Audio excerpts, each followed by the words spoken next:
Okay, Lechler in general, few slides about the company. It's not anymore family owned. Walter Lechler, who was the owner of the company, passed away about 4 years now, and Lechler is owned by a foundation.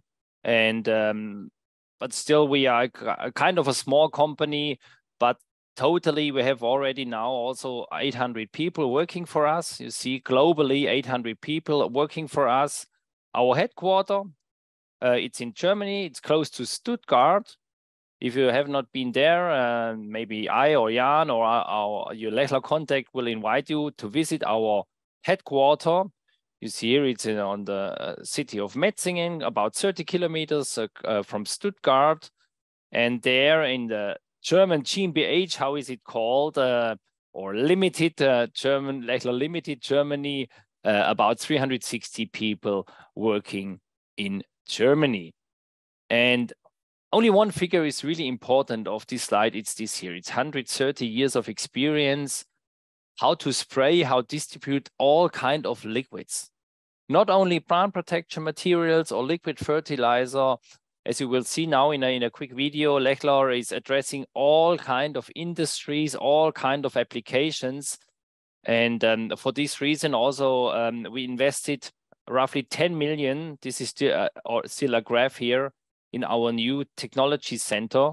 And there are so many test benches, R&D, prototyping there in our headquarters in Germany. We are organized like this. We have our headquarters here and all egg nozzles. And this is important for you as our egg multipliers, egg customers. All egg nozzles, agriculture nozzles, are still and also in the future are produced here in this factory based in Germany. So it's all made in Germany, high quality standard. All the divisions and all the industries we are addressing, you will see now in a quick video. It's about 3.5 minutes long, about agriculture and about all the other industries and the history and the things behind the curtain. I would point out. Water, a necessity for life and all living creatures. But when humans learned to use the power of water as a tool, this evolved in great strides for civilization. Lechler has been using and perfecting this knowledge since 1879. As a family-owned company with 6 production centers and 14 locations worldwide, Lechler develops solutions with fluids for all types of applications. The goal is to ensure that fluids are always used efficiently. Precision nozzles are manufactured from a wide range of materials using state-of-the-art production processes. They allow the use of fluids to optimize many different processes. I like to stop the video here quickly. Maybe it's a surprise for you. The reason for this is this scene here. You see here kind of a conveyor belt and blue IDK nozzles in POM in plastic. And they are falling out of the machine in seconds. So always 2, 3, 4, 5 in a second.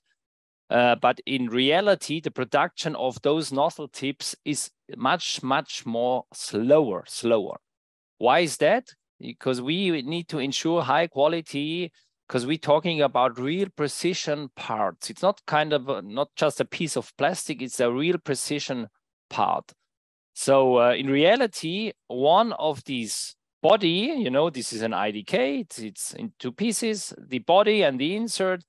One housing, let's call it a housing, takes about 40 to 50 seconds to produce. And then only one is coming out of the mold and transported on this conveyor. And then another 40 to 50 seconds, another housing. So it's always a single piece tooling.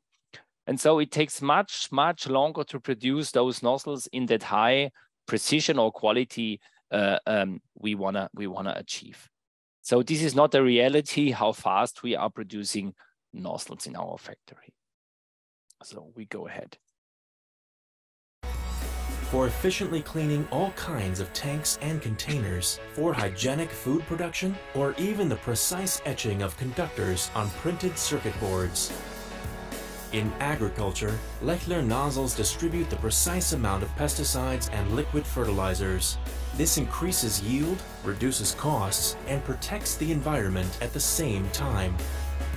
In environmental technology, Lechler provides complete solutions for effective flue gas desulfurization and gas cooling. They ensure that even the most stringent limit values are met. In metallurgy, Lechler nozzles make a vital contribution to the efficiency of steel and energy for a highly competitive global market. And sometimes Lechler nozzles are used for providing pure leisure and fun. Lechler has focused their knowledge on testing and development of over 25,000 nozzles in their unique Technology and Development Center at the company's headquarters in Metzingen, Germany. Here, state-of-the-art laser measuring technology determines the micrometer precise measurements of size, speed, and spatial distribution of water particles, maximum throughput rates and pressure levels, optimum distribution, and ultra-fine spray are analyzed with exact precision. This yields precise testing and optimization of spray results. Lechler engineers know what they are doing before they even do it, and thorough tests are performed on all products that go into production for Lechler worldwide. But what makes Lechler special? The history of our company that goes back over 135 years? Our clearly defined values? Of course, however, our employees are what make the difference. Their teamwork, competences, and talent. They are a model for others, perfecting their skills while passing on their knowledge. They design and produce nozzles for the most powerful forces, highest speeds, extreme rotations and forms, and ensure optimum impact at the perfect angle. All of this makes us the #1 manufacturer for nozzle technology in Europe and a market leader worldwide. Nozzles with precision and power for innovative spray technology made in Germany. That's Lechler. Lechler, engineering your spray solution. I think it's a quick overview, a good quick overview about what we are doing also behind the curtain.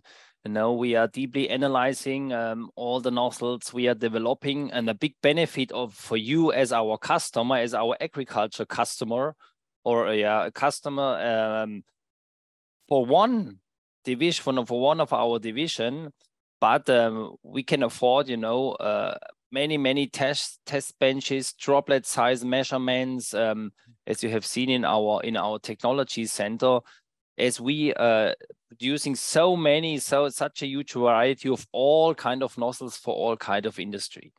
If you would address only the agriculture customers, we could not afford such a intensive test lab and technology center. So this is the benefit for you to get always the best quality you would like. So of course, if we do a webinar organized by Lechler, of course the focus from our point of view is nozzle, the best nozzle. But if we talk about plant protection, you know, plant protection, applying of liquid fertilizer, we could have the best nozzle if we have only water in our spray tank here or in this spray tank. If there's only water and the wrong chemical, we will have no success at all. So I always like to describe it as a gearbox. So that's why we have these logos here, you know, Syngenta, Bayer, all those. These are standing, these logos, for the PPP, for the latest products, for the right products, for the job we wanna do. And then, of course, we need to know what we are doing, when to spray, how many liters per hectare, what kind of nozzle. And this is the know-how of mainly of the farmer, you know, of the operator, of the guy who is responsible on the farm for the plant protection. And don't get me wrong, these are just examples. You know, there's a Horsch, a Daman, an Amazon, and we have several brands of good sprayers out in the market there. And this is just an example, you know. A professional sprayer, what means a professional sprayer? It doesn't matter what kind of color we have there. The sprayer has to be in good shape. It can be a used one, 5 years, 10 years old, in good condition. And in many countries all over Europe, you know, we have the mandatory sprayer check. In Germany and in countries in Central Europe, they joined, I would call it the club later with the sprayer check. But we could see that the quality of the sprayer increased dramatically over the last 10 to 20 years when we started to do this regularly.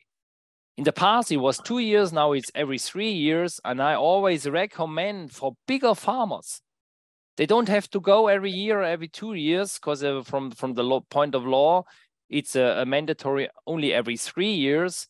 But only the sprayer check, the real sprayer check, you can see the quality of your nozzles, the quality of the distribution of liquids. You know, there can be a suction valve, a membrane, whatever, the pump is not working properly. This only the sprayer check can really analyze and detect. So good products, the best nozzles, of course, from Lechler, the knowledge, and then we have success, and also we have sustainability. You know, in these days, a lot of people talk about sustainability, and I think also when we talk about plant protection, we really need to make sure that we have the knowledge, that we train our farmers, our customers to do the best job and avoid drift. And when we talk about sprayers and nozzles, of course, we talk about nozzle spacing, and we talk about boom height. And this is an example, a quick a graph out of our main catalog.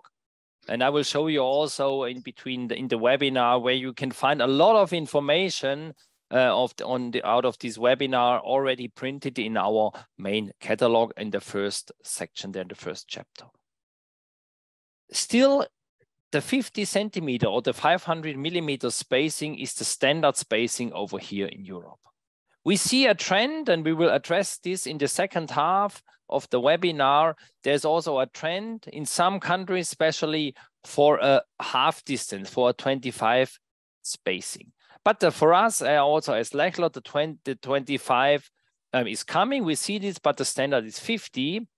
And from the point of a nozzle manufacturer, a lot of customers with a smile in their face, they coming to us and say, 25 should be your favorite as Lechler, because we need more nozzles. You could sell more nozzles.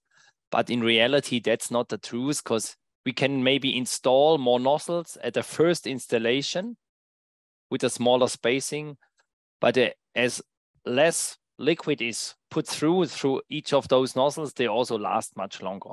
So for us, it doesn't matter if you use a sprayer with 50 or 25 spacing. We have solutions for both technologies. So if we talk about nozzles, of course, we talk about nozzle sizes. We go not in details. You are familiar with the colors. And finally, the nozzle determines the output of the sprayer in liters per minute, you know, and then we get a pressure depending on the nozzle size, as the sprayer today knows how fast he's going and how wide the boom is spraying. And of course, we need to achieve the overlap.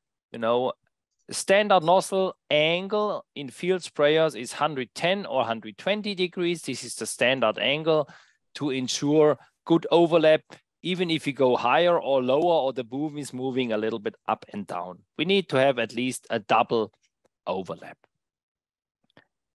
And of course, we often talk about water volumes when we talk about nozzles. What is the proper volume? What is the high or the lowest amount of spray liquids I can use? Just an example, if we talk about 200 liters per hectare. The hectare is always the same all over the world. If you use hectares and not acres, 1 hectare is 10,000 square meters. And if we spray 200 liters a hectare, which is a standard volume in a lot of countries, I know like in Denmark or in Ireland or in France, they go down 250 or 200 or even lower. But 200 liters per hectare, it's just 20 milliliters per square meter. It's just 2 cl. In Germany, we call it Schnaps. I think this is understandable. It's a small shot. It's just 20 milliliters per square meter. This is not much. And if we go down to 150 or even to 100, we just talk about 10 milliliters per square meters. And that's why we need really precision, nozzle precision parts, good sprayers to ensure that we spray these little volumes on with a good distribution onto our field, onto our crops. And of course, nozzles are creating droplets. And we want to have a good biological efficacy, not too coarse, rolling off or not targeting, and not too fine. This would create too much drift. And about droplet sizes, we talk about now in the next few slides. Very important is boom height, and we also talk about boom height in some slides later on. Some basics at the beginning, and this slide, I would like to mention the material question. You know, nozzles are typed, angles, but the material question, that is one of the key questions here. We as Lechler, we manufacture many nozzles in stainless steel. You know, if you come to food industry, you need stainless steel. You know, if you work with acids, or if you just work with food, with milk, whatever, you need stainless steel for food safety. But in agriculture, we use almost no stainless steel nozzles. We would have them in our range, and compared to other ones, one of our competitor is still promoting a lot of stainless steel nozzles, but we do not. And the reason for this, if we do wear tests, if it comes to a wear test, the stainless steel nozzle and the POM, the plastic nozzles, are almost the same, have the same lifetime. A lot of customers expect stainless would last forever, but it's not the case. Stainless is about the same level as POM, as plastic. But stainless is much more higher priced, higher in production costs, so higher priced, but does not wear longer. And if you really look for nozzles with a long lifetime, we need to go into ceramic. And you see here, there's an ID nozzle with a ceramic mouthpiece, and it's also marked with C here at the end. Almost all nozzles, if we have the space on the body, it's marked with a C, and this means ceramic for Lechler. And the lifetime is about double to stainless or plastic. So ceramic really lasts long. And if you want to cover a lot of hectare with one set of nozzles, or the sprayer just has to do a lot of hectares per season, ceramic nozzles are recommended. And this is also from market to market different. Like if you go to Scandinavia, like in Denmark, I would say 80–90% of the nozzles are in plastic, because they're used to run plastic nozzles from the historical point of view. If you come to Poland, we have more ceramic. If you come to France, also more ceramic. And in Germany, it varies. If you come to Eastern Germany, to the big farms, we have 30, I would say sometimes 40% ceramic because of the size of farms. And then the smaller farms, almost everybody is running the plastic nozzles. Brass does not play any role really, because it does not work with fertilizer, and it just wears too fast. So our favorite materials is plastic, and if it has to last long, is a ceramic nozzle. And of course, we all produce the ceramic parts in-house in our factory in Metzingen. So Jan, are there some questions in the chat up to now? No, there's no question. No, not yet. Okay. So people are coming. So flow rates, of course, you can check, or your customers can check the flow rate manually with a measuring cup, with a scale, whatever. And there we say, okay, the tolerance compared to the spray table is plus minus 10%. If the nozzle they are wear parts mounted in the sprayer, that's important, because there could be a filter in front, the membrane, the nozzle body. This also have an influence on the flow rate.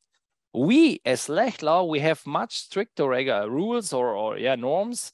We always produce in minus, and we are produce like -3, -4, -5 on a smaller type of flow rate window, and in minus. Because the orifice on top of the nozzle wears always, it's getting bigger and bigger, and we like to produce always in minus, and we do it, not like only, we do it, that the nozzles last longer and the customers are happy and have a good price quality ratio. So plus minus in use in a sprayer, and in the Lechler factory, much stricter rules. And if in your country the Patinator test is mandatory, we speak about the coefficient of variation, CV or Variationskoeffizient in German, CV. And if you go to the sprayer check, there are two values. There is one is the plus minus 20. That's how it's done in Germany. You know, if there is the 100% line, no value should exceed the plus minus 20. It's like the result on a sprayer check always like this. And if one result is up here and more than 20%, you're not passing this sprayer check. And here it's the same. The CV in many, many countries, it's 10%. As higher this CV, as worse the distribution is. So one would be perfect, and if it's above 10, you're not passing this sprayer check. And once again, in our factory, we're not checking 10, we're checking all nozzles below 7. And important is on several heights and pressures. And this is also another regulation, an internal Lechler regulation to ensure good quality with all batch you are getting. And we don't want to deliver one batch with a very good quality and the next order you have a medium or an, let's say, average quality. And that's also some pictures behind the curtain. This is one of our test bench here beside our production. And this is always running 24 hours parallel to the production in several heights and pressures. And you will see also an internal paper with the guideline. And there we are measuring, this is an IDKN, an 03, 407, it's an 03 nozzle. And you see here maximum 7% CV. And the important thing is not only at one pressure and one height, because if you go higher with the spray nozzle, it's much easier. But we measure, you see here, even starting at 1 bar and 40 centimeters. And we talk always about 50 spacing. And you see the CV, the values of CV, 21 of October, 22nd, and so on. We're not testing all nozzles, but we really know, we do batch testing, and we know how many batches we have to sample or take out of the production to ensure a stable production process. And this is the important thing, and maybe the difference to other nozzle manufacturer. They maybe check 4 bar at 50 and they say, okay, we have a good distribution, and they will show you this result. But we as Lechler, we're measuring a lot of measuring points, we call it, to ensure good quality. Height and high pressure is not a challenge. The challenge is low pressure and low height if you run the boom low to still ensure good liquid distribution. So just to document 12 points in totally to prove the cross distribution. From distribution to droplet size. Now, in the first few slides, as you can see, it's more a basic theoretical view of onto the nozzles. We will, of course, come to the products. But when we talk about nozzles, we have to talk about droplet sizes. And here you see the source, it's coming from Hardy. And from the first point of view, if you look, it shows you, okay, the finer the droplets, the better the result, or the better the coverage. That's what you can pick out of these graph. But on my eyes and on a lot of other people, this is a very theoretical view on coverage or efficacy, and also if it comes to drift reduction. Because of course, if you are spraying a droplet with about 400 microns, this is a coarse droplet. And if we increase pressure and we're getting half the size, 200 microns, we get from 1 to 8, we get much more droplets. From 200 to 100, we get 64 droplets. But the problem out on practical farming that we are not able to control the fine droplets here below 100 microns. Often we talk about the fine partition below 100 microns. It's impossible to control these very fine droplets. Jan, could you please mute this one guy? There is a still open the microphone. It's at Janis, and please mute him. So it's not possible to control out on the field these small droplet sizes. They're just lost and only creating problems. So in practical farming, we talk about 500 microns, which is coarse, or 400 or 300 to medium. So theoretically, the finer droplet would be better, but these fine droplets only create issues. And when we're designing nozzles, we would like to avoid completely these very fine ones, but that's just not possible. But as much as possible, we like to avoid, when we're designing nozzles, this fine partition. So this is the theoretical view. And when we talk about droplets and droplet sizes in our documentation, there's always mentioned the VMD, the volumetric median diameter. It's the median of the droplet sizes. And to explain this value, it's very easy if you go like this. The median is here. It's the median. Simply, we can call it the average, but it's the median. And if we talk about an air induction tip, the median, depending on the pressure, let's say it's 500 microns. So 2 droplets is 1 millimeter. The median, and as you can see, it is a source here from this for this picture. It's a modified picture. It's coming from Syngenta. And when we are spraying, let's say 200 liters per hectare, we're spraying 200 liters per hectare. And in our documentation, it says this is coarse or very coarse. Customers are concerned. They say, oh, very coarse. This is like a raindrop.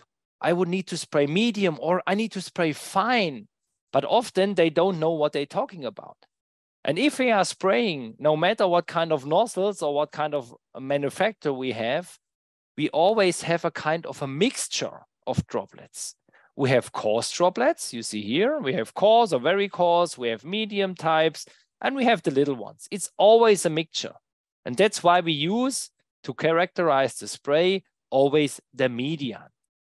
And if we spray 200 liters, we spray 100 liters finer.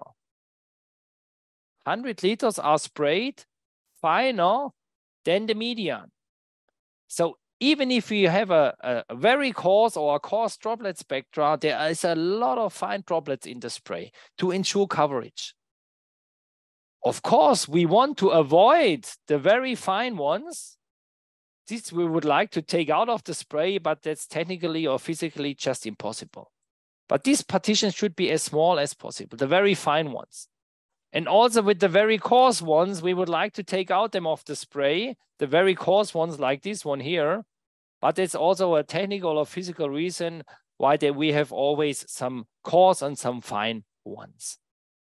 But once again, if you spray 200 liters, 100 liters are sprayed finer to ensure coverage, and 100 liters are sprayed coarser. And also a coarse droplet is not a bad droplet, because customers often are concerned, oh, it's too coarse and it will roll off and it will bounce off. But the coarse droplets, they create also a great deposit of plant protection products. I would say a huge droplet does deliver a huge amount of active substance to the plant. So the coarse droplets are not the bad ones. Of course, the very bad one, the very big ones we want to avoid. But it's proven now in practical farming that air induction tips with 400, 500, 600, depending on the mode of action, really have the same or even the better biological efficacy as the very fine spray standard flat fan nozzles with a very fine spray. So volumetric median diameter, half of the volume is sprayed finer than this value and the other half is sprayed coarser. That's the definition of the VMD, always based on the volume. And maybe you're familiar with these overviews. Once again, this is coming from Syngenta, but it's kind of an old style, this overview. What is old style there? Not the potential for coverage or the risk for drift. It's this here. It's the measurement, how we classify the droplet sizes.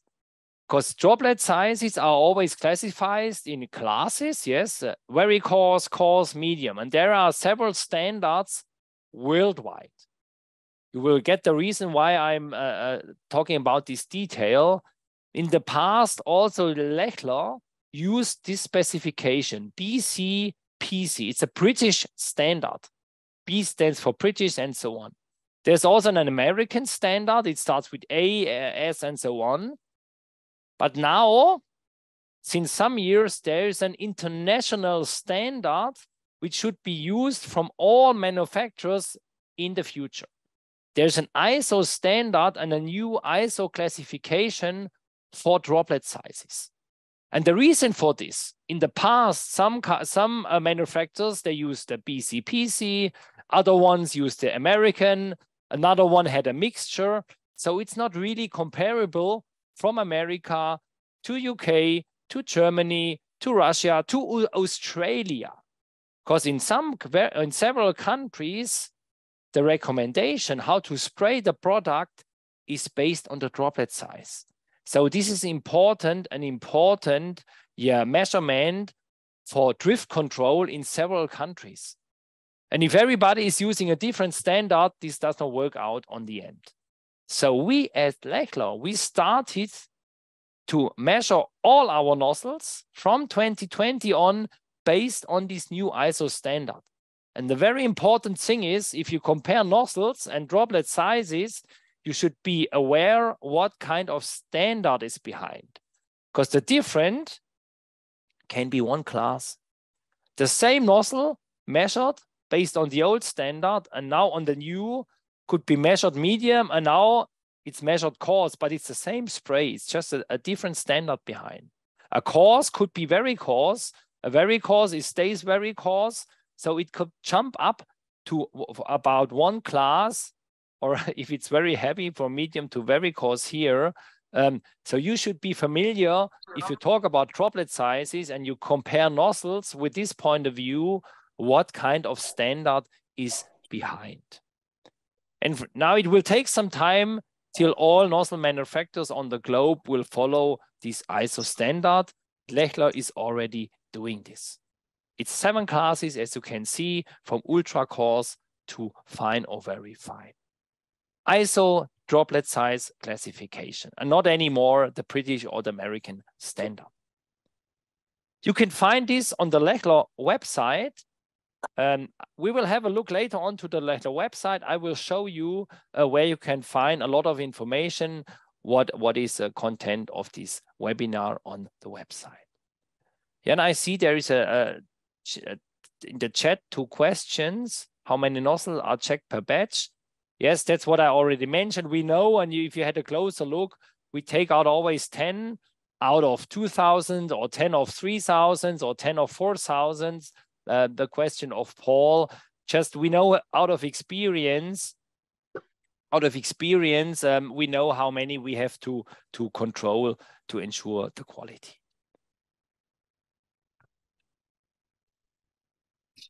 So now nozzle drawings, nozzle designs, and different type of nozzles. Of course, these are graphs from Lechler nozzles, but if it comes to a standard nozzle, a Lechler LU is very similar to a T-Jet XR, an old style flat fan nozzle. And it's not forbidden. Don't get me wrong, it's not forbidden to spray with these nozzles if you have the very good conditions in the night, in the early morning, or if just drift reduction does not matter, you can still use those nozzles. And since 2019, 2020, we're still sold the highest amount, and it was also weird to me, the highest amount of standard flat fan nozzles globally. 2 manufacturers, 2 countries where a drift reduction is not mandatory, and manufacturers, they decided to build in the cheapest one as a first equipment. And that's where these high numbers were coming from. But since several years, now our most sold type is the compact air induction nozzles. Because also manufacturers, if they say, okay, ex-factory, we need to mount a nozzle which farmers can really use, and we cannot mount a nozzle for where you cannot use in practical farming. So we changed also at Lechler. Our most sold family is the IDK-T family at the moment. The spray pattern of the standard flat fan is fine, always fine, maybe medium. So you have a good coverage, but if it's starting to get windy, the spray window is just very, very small. And about 20 years back, Lechler designed the AD, the anti-drift nozzle, which is a pre-orify nozzle. I call it still a kind of a special nozzle because it reduces drift. We get a medium spectra, but not to the very high drift reduction classes, which is 3 or 4-star LIREP if you go into UK, or 75, 90% drift reduction based on the JKI Germany. And today, as I already mentioned, our most sold family is IDK air induction tip, or ID air induction tips with twin fan. And the big benefit for our customers is that we are much more flexible with the pressure, and we can extend our spray window. And of course, we fulfill all the mandatory regulations for drift reduction. And I always compare an air induction nozzle with a suspension on your car. And what is the comparison here? What is the reason for this comparison? Maybe it sounds weird to you, but if we talk about spraying at the border of the field with about 2 bars. Let's say we are going around the field, the boundary, with about 2 bars. So we have 2 bars in our spray line. We have 2 bars here on our orify, and the nozzle sprays and sucks in air. We have a coarse or very coarse spectra. And then we're going faster inside the field, or we're speeding up. The pressure increases to 5 bar. So of course, more liquid is pushed through, but at the same time, more air is also sucked in. So the air induction tip is able to buffer this increase of pressure. Of course, it also changes. This is physics behind. If you go to very high pressure, also the spray pattern is changing, but it's kind of buffering this increase of pressure due to sucking more air inside. And what happens inside the nozzle, the air intake just goes in here, or it goes in here. It just reduces the flow, or the velocity of the liquid is reduced inside. And when reducing the velocity inside, we get a coarser spectra. And this is the benefit for our customers, that they can reduce the spray pressure when needed to fulfill high drift reduction at the boundary, at a water stream, close to houses, whatever. And with the medium pressure or mid pressure, we have very good coverage and very good biological efficacy. And the spray window is much wider as using a very simple standard tip. And over the last years, also new type of spray nozzles were introduced, like a twin fan. We will see in a few slides. So standard, we still produce small spray window. European standard, I will say, is the air induction tip.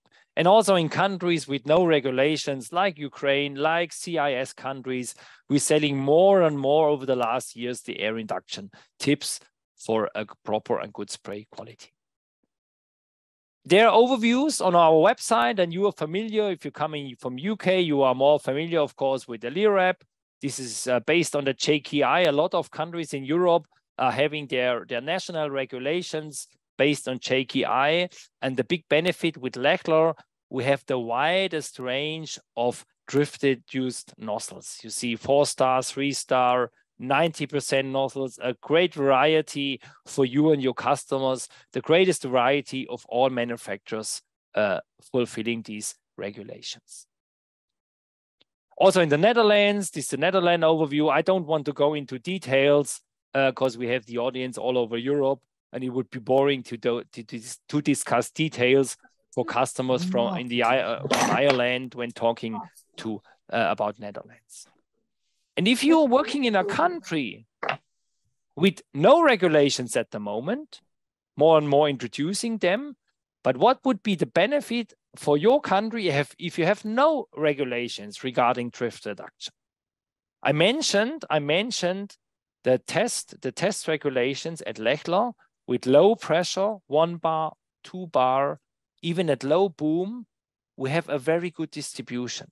So for your customers, if the boom is moving up and down, or they want to go down with the boom because of wind, we always make sure, even with low pressure, you see this is an IDTA spray table, even with low pressure at 2 bar or even 1 bar, we have a very good distribution. And in our documentation, if you look to our catalog, if there is mentioned 1 bar for a specific nozzle like this one, this nozzle is spraying really at 1 bar with a good distribution. If it would not spray at 1 bar, we would not mention 1 bar. So this is really the reality. It's not just a general table. And if you have a closer look to the spray tables, on some nozzles, it starts at 1, on other ones, it starts at 2 bar. But this is the big benefit also for your customers with Lechler nozzles. If they want to go down with the boom or go down with the pressure, we always make sure that we have a best distribution. And the other thing is, you know, if you have buffer zones coming up, you are able to go as close as possible with Lechler nozzles. And this is a big topic all over the world, to make sure that we have no herbicide drift to neighboring fields. There could be no regulation, but if herbicide drifts to the neighboring field and we have big damages on this crop because it does not like this herbicide, it can be easily 50, 100 or more thousand of euros of damages into this neighboring field. And this also makes sure, if you have a proper air reduction tip in your sprayer, you can make sure that the herbicide stays on your field and it's not drifting away to a neighboring field and creates damage. And especially what I mentioned, when you remind this beetle with these droplets there, the 400, 200 and so on, especially these very small ones, that's what I mentioned there, this fraction with 100 microns and finer, they drift away quite far. It's impressive. And this is very important, we're talking about a boom height of 50 centimeters here. If you raise up the boom, and often people do it because they have no good boom management system, they're running at 100 centimeters, 100, they're drifting even away further. So, but at 50 and the very small fraction, it easily drifts away 5 meters, or the very small one, 20 meters at 3 meters per second. And often sprayers are going at 4 or 5 meters. So this is what I mentioned there. These very fine droplets are not able to control even with a quite low boom at 50 centimeters. So the very small ones can drift away up to whatever 100 or even more meters.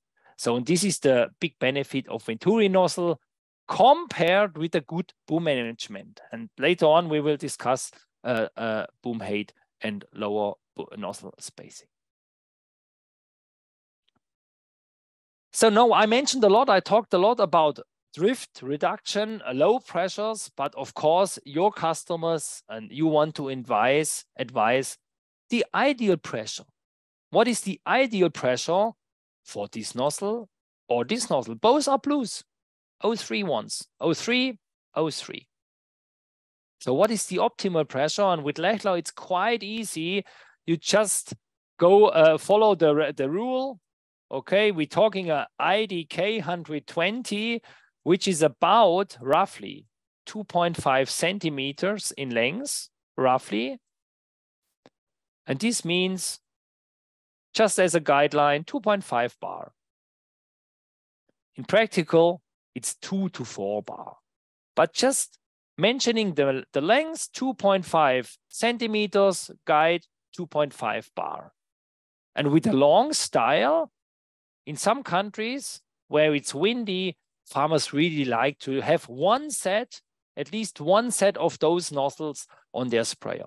Like in Scandinavia, they like to use more the IDK ones, but like in Germany, also in Eastern Europe, when it's very windy and huge farms, they say when it's really windy, I need to have a quite coarse ID nozzle.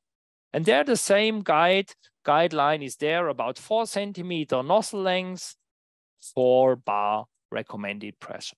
Very simple guideline to make sure that you select the proper size of nozzle depending on the type, not depending on the color, depending on the nozzle type. And you see here on this water sensitive paper, when we spray with a compact style IDK, a 2 bar, it's quite okay. It's this mixture, what we mentioned before. And the important thing is on this slide, what happens if we increase the pressure, if we increase sprayer speed? If we have a compact one, you see from here to here, from 2 to 4 bar, we double the pressure. The compact design is reacting more with the spray pattern as on the left-hand side. You see from here to here, much finer droplet spectra on this water-sensitive paper from if we double the pressure. This means with the compact design, we need to monitor the pressure much more on the one hand side, if it's windy. On the other hand side, we can also go on the good time, that means more early in the morning, in the evening, in the night. We want to cover the very small targets with a good spray pattern. We can also really go on the nighttime, on the early morning time with 4 bars or with even 5 bars if there's no wind, and make a coarse to medium spectra. But often in reality, the farmers complain with the compact design, I need to monitor my pressure. If I want to go a little bit faster because I'm under pressure, I have too much drift. That's normally the complaint with the compact design. And then we easily can say, okay, you need at least one set of the long style on your sprayer. If you have the windy conditions and you want to go fast and you're not able to change nozzles on the go, take an ID nozzle. No matter if you go 2.5 bar and you double the pressure to 5 bar, you see here, the droplet spectra is changing only a little bit. You see here, from here to here, it's only a little change. It does change a bit, but only a little change. It doesn't matter if you go 2, 3, even 5 or 6 bar, there's only a little change of the droplet spectra. And this is the big benefit of this long style air induction tip. If farmers want to go in windy conditions and avoid really the drift, they should have one set, let's say at least one set of the ID or ID3 nozzle on their sprayer. So ideal pressure, guideline, length of the tip. So in product, we're talking ID3 today. It's the third generation. It's the third generation of air induction tips. Third generation, before we had those ones. And since years, only the ID3 is available. And as I already mentioned, this is the first choice in real windy conditions with a very good penetration. And if you really need to avoid drift also with special herbicide product, ID3 is the first choice. Like Boxer, Prosulfocarb, there are regulations in many countries. You need to spray with a high drift reduction. The ID3 could be really recommended from our side. IDK, it's a well-known series, our most sold, from very small to almost very big ones. You know, there since 2 years now, there's also an IDK 08 and IDK 010 available for high water volumes with low pressure. Most sold types are those ones: brown, red, and blue. These are the most sold of the IDK series. And often we get the question, you have IDK in your catalog and there's also an IDK N. What is the difference? Just I jump to next slide. On the IDK N, there's this mark with a big white dot or stripe. The reason behind is the drift reduction. And when we come into JKI regulations in Germany, which is the base for many countries, the IDK 05 and the IDK 06, it's not here, they do have 90% reduction. And the standard IDK 04 does have only 75% reduction, and this one, IDK 03, only 50%. Because the minimum pressure for those two is 1.5 bar. And the difference and the reason for designing IDK-N is to get a nozzle in a common size, blue and red, with 90% at 1 bar.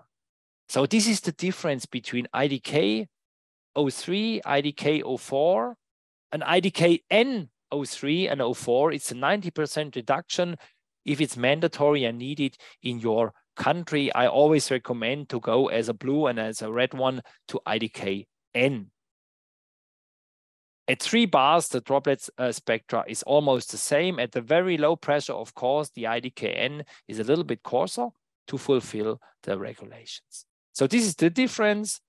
Complete range, IDK, and only for these two sizes, 03 and 04, there's an IDK-N 025 with 90% available.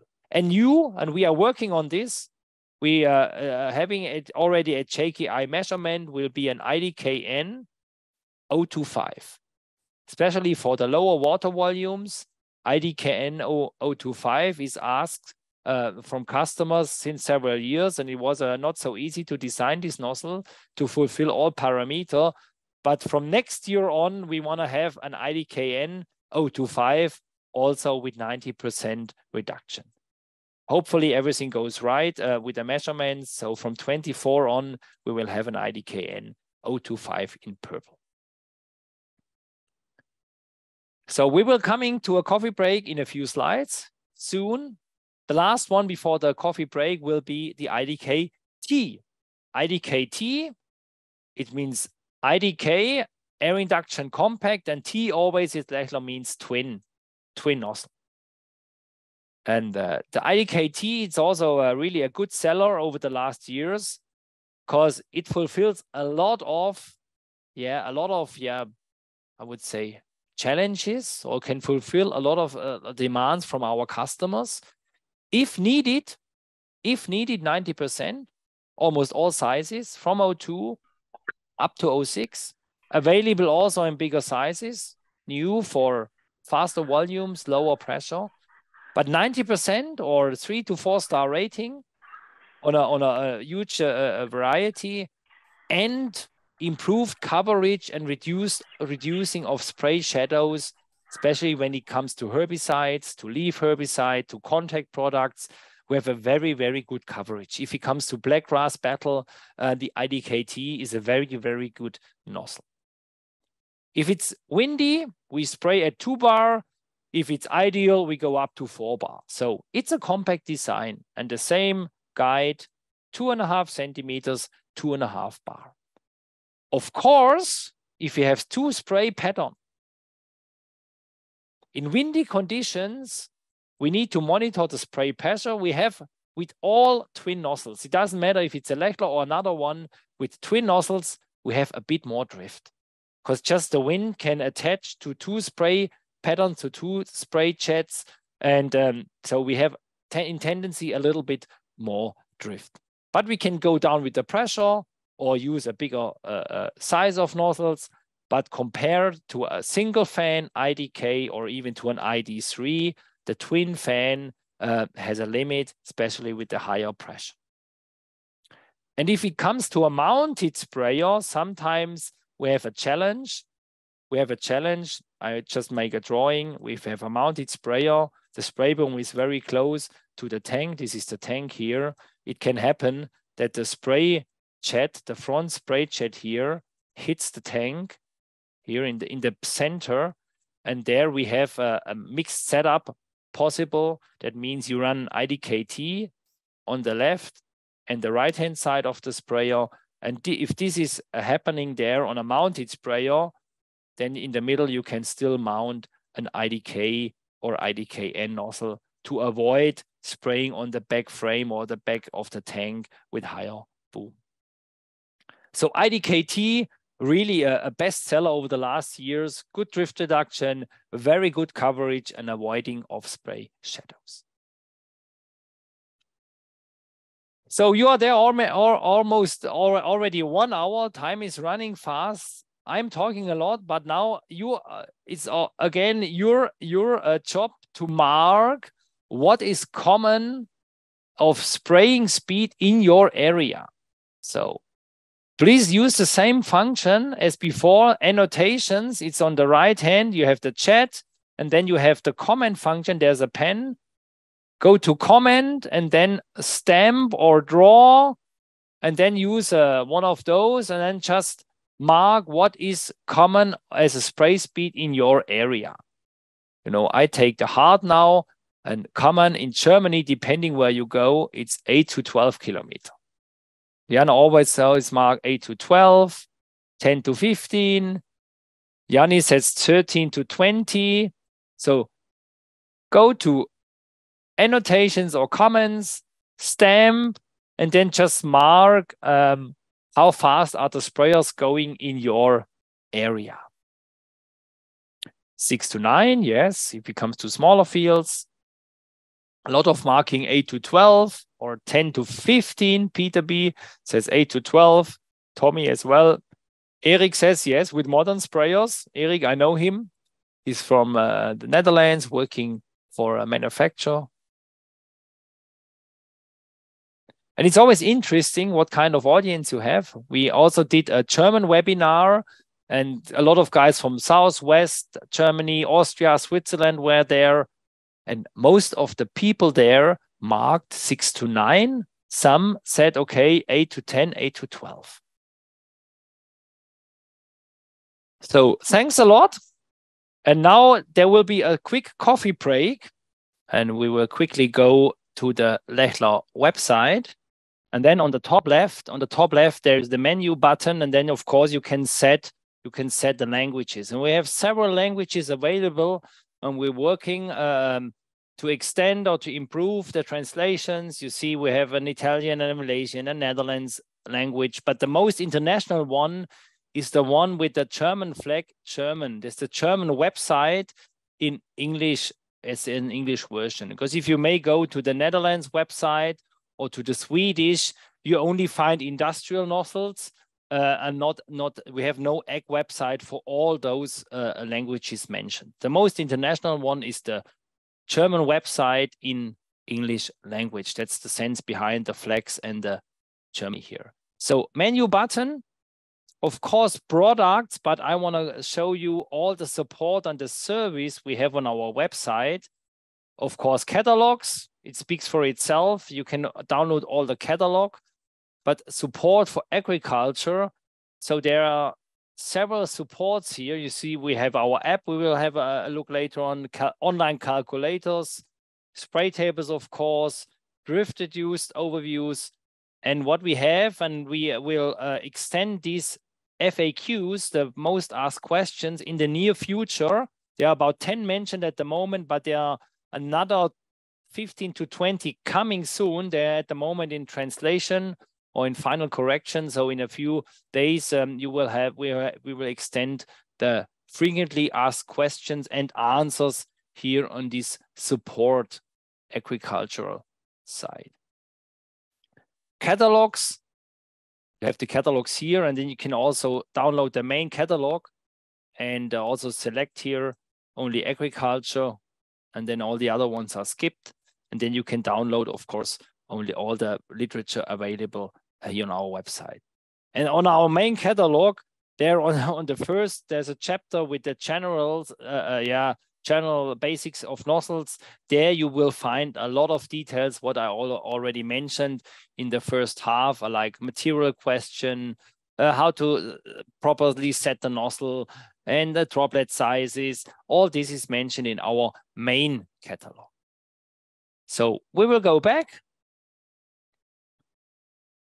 Thank you for still being here, and we will start again. We left the presentation here. So I'm sorry that I skipped your marks here, but a lot of people marked 8 to 12, some marked 10 to 15, some already also marked 13 to 20 kilometers per hour with the sprayer. And that's also our experience. Some customers say, no, I don't want to go faster. I have not a modern sprayer and my boom management system does not allow to go faster than 6 to 8 kilometers. And then it's fine for them. And they may use one size of nozzle, maybe another size, and it's fine for them.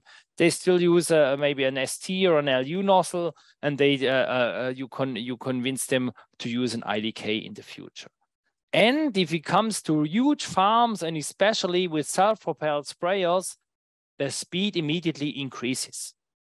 Because the boom management is better, the tractor is big enough to go fast, even if you go up the hill. And I see one limit, and especially when it comes to herbicide, is dust. Dust, when we are creating dust with the huge tires we have today on our sprayers to carry the weight, this is one limit from my point of view to not going so fast, or you need to accept not as good as you would like to have efficacy in the center of the sprayer, that you have less efficacy because of the dust in the center of the sprayer. Of course, some customers do react. They say, okay, if I go fast and I have dust, I will mount bigger nozzles in the center of the sprayer. Or some pulsing systems can also be set like this to spray a higher amount of liquid in the center behind the sprayer. This is a practical solution, but if you would go to a sprayer check, this would be not accepted. So Lechler does have nozzles for all kinds of speeds. I would put it this way. We have for slow, for medium, and then for fast, we have all kinds of nozzles. And we have designed over the last years and now in the market for about 4 to 5 years and really accepted now in the market after the introduction period is our IDTA nozzle. It's a real asymmetric one.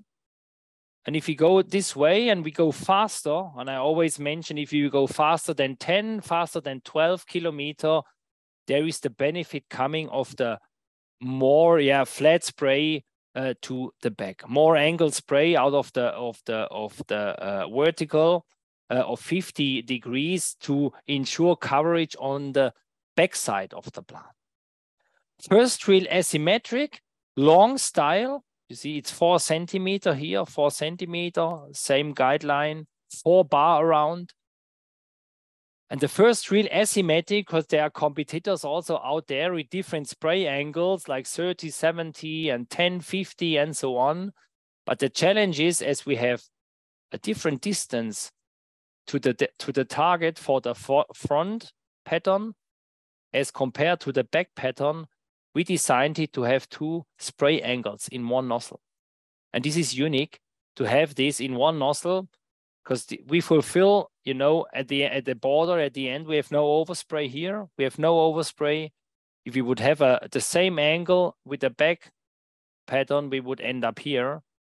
So a problem at the outside. And also this very wide fan to the back with asymmetric nozzles of competitors is wind. Wind does affect heavily the back pattern, and this is different for IDTA. So that's why we call it the first real asymmetric nozzles with different spray angles to fulfill the customer's demands. Pressure range, and it's a long style, it's a more coarse nozzle, 3 to 6 bar. In our literature, it's mentioned 4 to 8, but out of the experience, 3 to 6 is a very good pressure. Even at 3 bar, you can really run this nozzle. Asymmetric for higher speeds with 2 digits, I would point out. 2 digits going fast in windy conditions with a coarse spray, as you can see here. Simply to take apart, and this is patented, to take it apart even with gloves. And also for several countries, we fulfilled a 90% reduction depending on type and then pressure. IDTA, asymmetric twin nozzle for good coverage with really fast sprayers. Now we're leaving, I would say, the standard range and we're coming to special nozzles, I call it. Why special nozzles? Because we have from country to country various demands or various regulations, but in tendency we see that we have to control drift even better as in the past.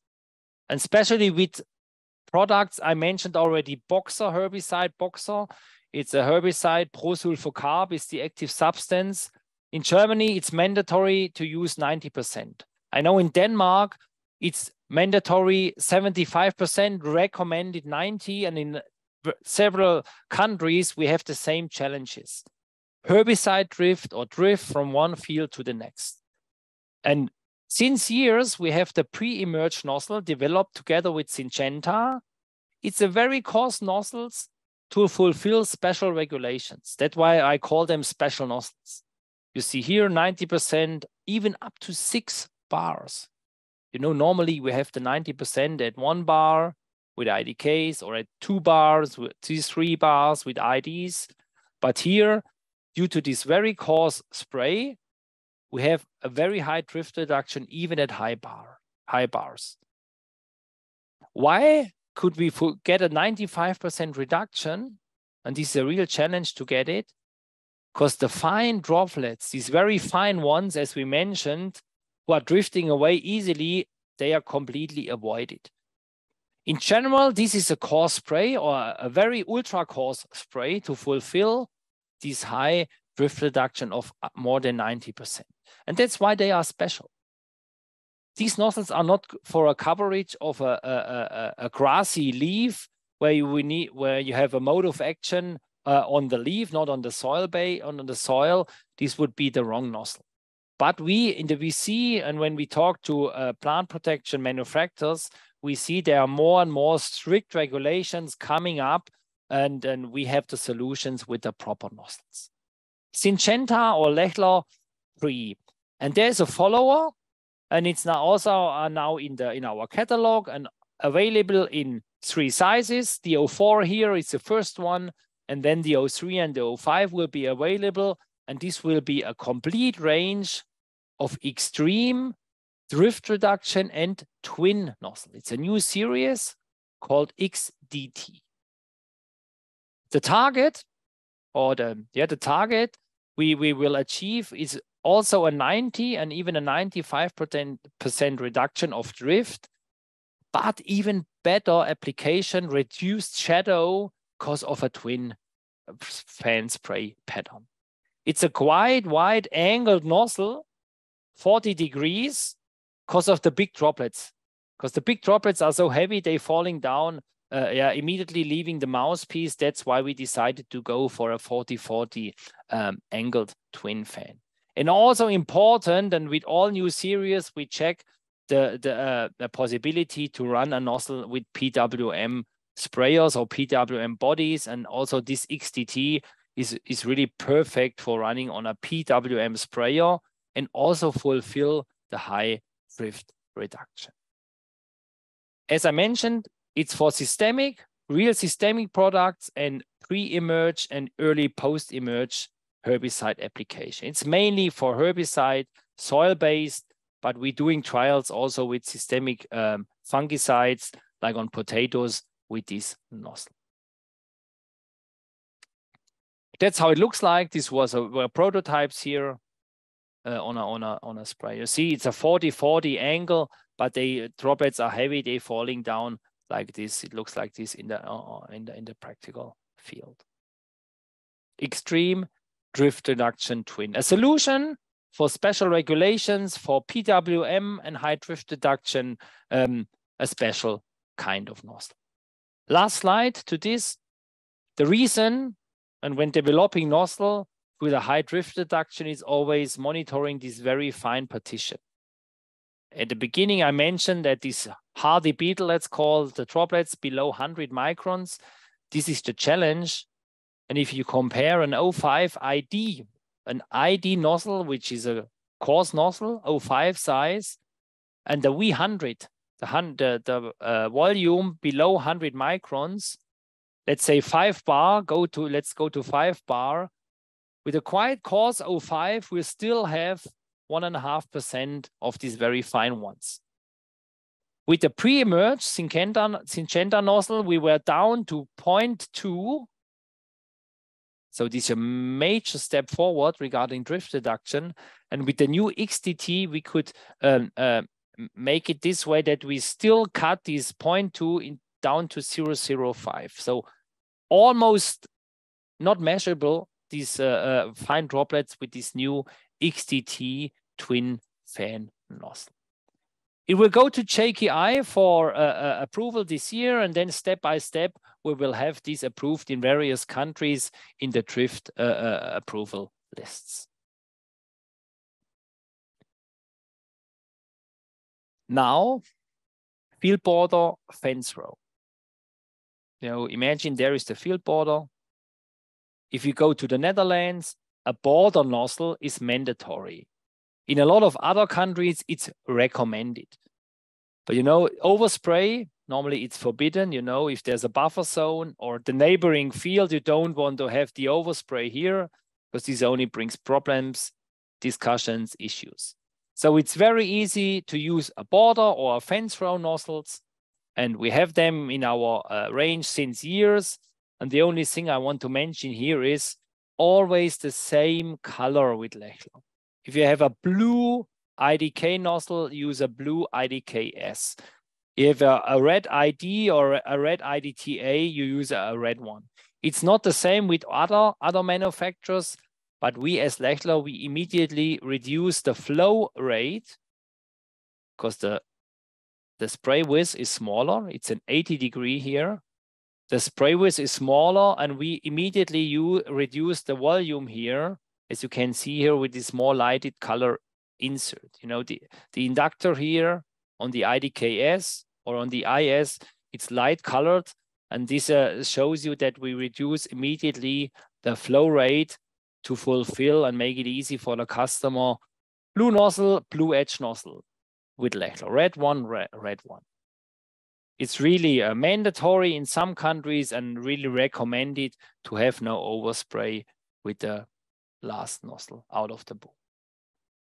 If you have older sprayers in your area, there's a lot of in Europe older sprayers which do not have the possibility to switch border nozzles from the cabin, because only if you can switch it from the cabin, you will really like to use it.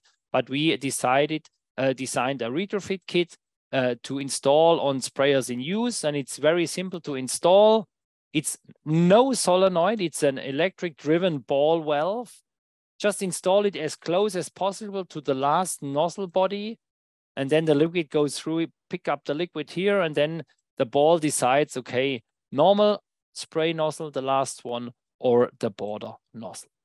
It's a small 3-way electric motor, so it's no M-throw during the sprayer in use, because solenoids easily also burn when they are on the power day by day. So retrofit, it's in our documentation for border nozzles. Now we are leaving nozzles and coming more to technology. And I mentioned in the invitation, also we want to discuss and share with you our experience, our way of thinking regarding pulse width modulated sprayer. This is not a new technology, but it's quite new coming to Europe now over the last years. You see a John Deere sprayer. John Deere is offering this since, I would say, 10 years. In the US, they developed their own nozzle bodies. At John Deere, it's called Exact Apply. And you see here the source here.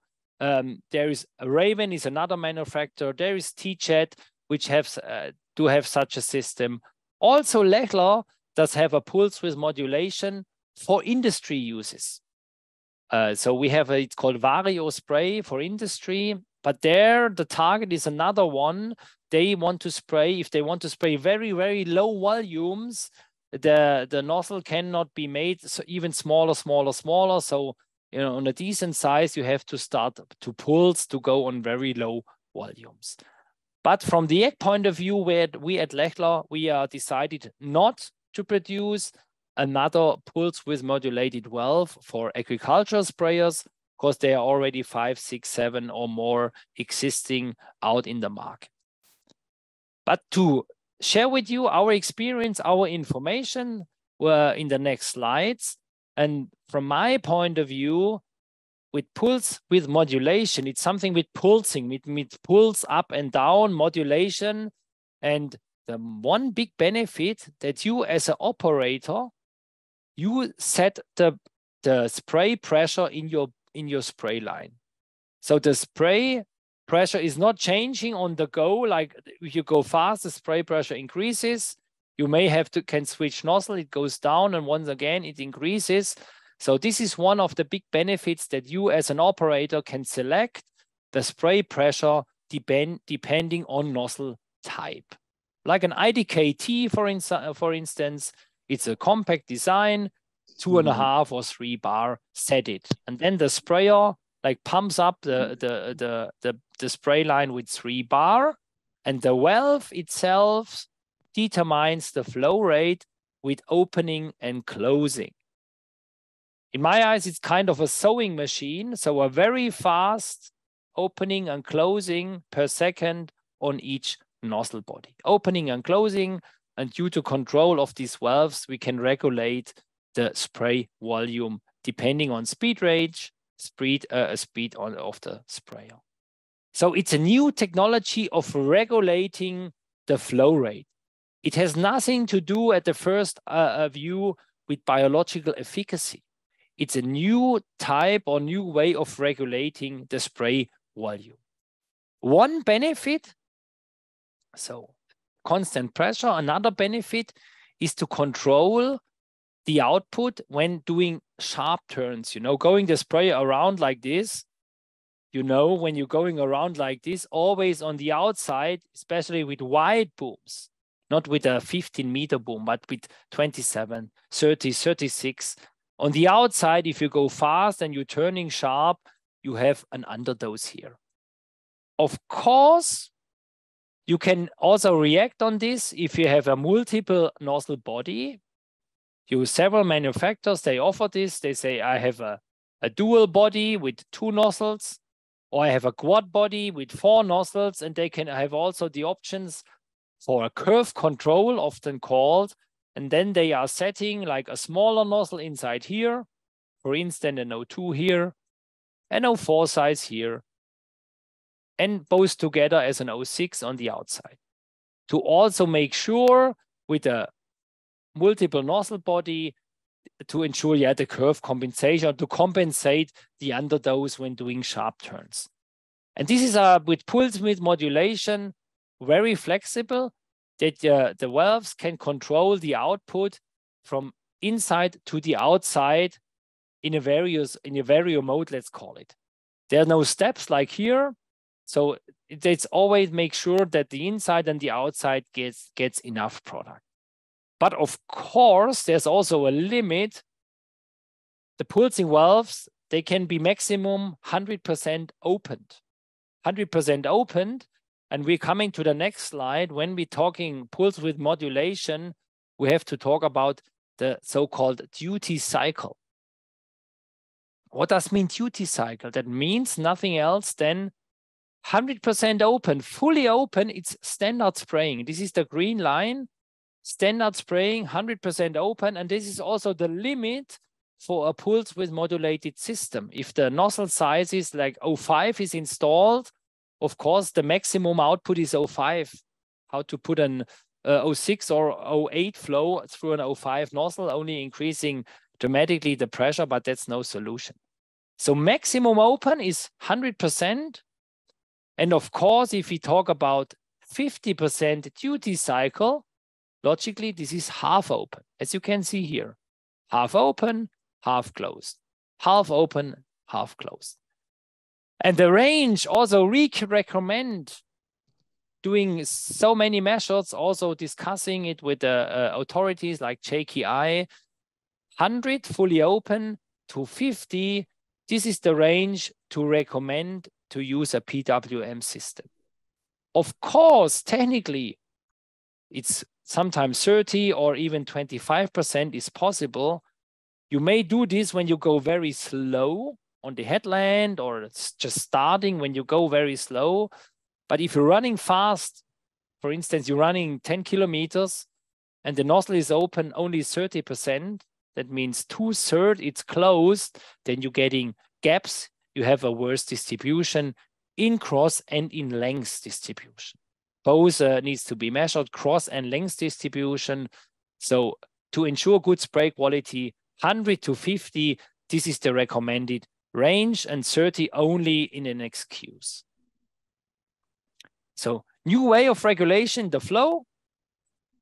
But what happens? And often we get asked, what kind of nozzles do you recommend? What happens inside? Are there limits? What are the challenges? And you can see here, this was a research done not by Lechler.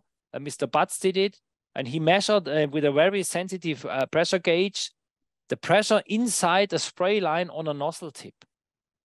And what you can see here, this is the 100% open pressure here, set it at 2.7 kPa, 2.8 bar. So 100% open, standard. So you get a spray pattern here out of this was a Hypro nozzle tested. And when he starts to pulse, you have pressure jumps. You see here, jumps, and also quite low pressures, always when the valve is closing. So, of course, you as a operator or as a customer, you are setting the same pressure you're setting the spray pressure in the line. But when the valves are operating, we have jumps up and down.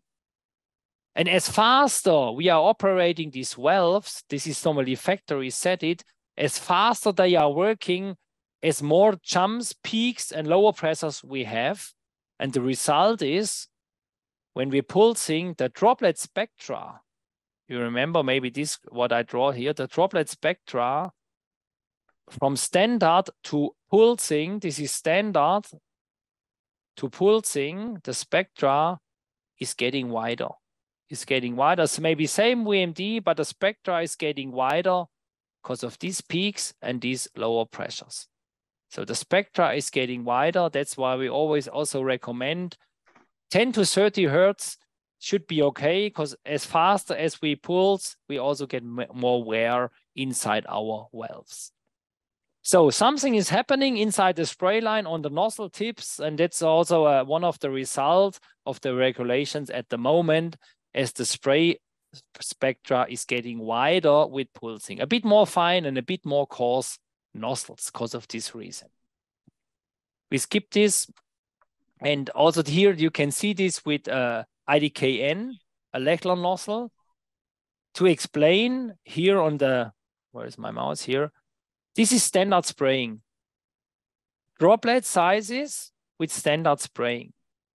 And we should be aware what we're talking about when talking nozzle droplet sizes with PWM. I know it's maybe a bit special and boring for one of you, but the other one, they really asking me many questions about PWM. Droplet sizes with a standard sprayer. I just mentioned the droplet spectra is getting wider, but the droplet size with the standard sprayer is also changing a lot and much more. If you see here, starting at the field boundary, for instance, with 1.5 bar, and then inside the field, we have 3 bar. If we are from 700 down to 430. So this is also quite a big change of droplet size. But really compared a standard spray at 3 bar and then pulsing, you see with different settings here, in tendency, it gets finer. It's getting finer. So the same nozzle, the same nozzle on 100% open, and then the same nozzle pulsing with the same flow rate, in tendency, we get a little bit finer spray, and it could tend a little bit more drift with pulsing. So we need to monitor the pressure, and we need to know what we are doing. It's not, there are also limits I would mention, I would point out with pulsing systems. A bit more finer spectra, a bit more coarse droplets, and this is also then the challenge for the nozzle setting. Air induction tips do work as well. A lot of guys say, air induction tips are not recommended. To be honest, they do not work perfect. Like a single fan nozzle, a standard LU, a standard XR, a standard flat fan nozzle works perfect, but no drift reduction. And we did a lot of measurements over the last years, and you see one here with a Raven PWM at 20 Hertz factory set it, and we could see like an IDKT nozzle, standard IDKT, common nozzle, at 3 bar set it.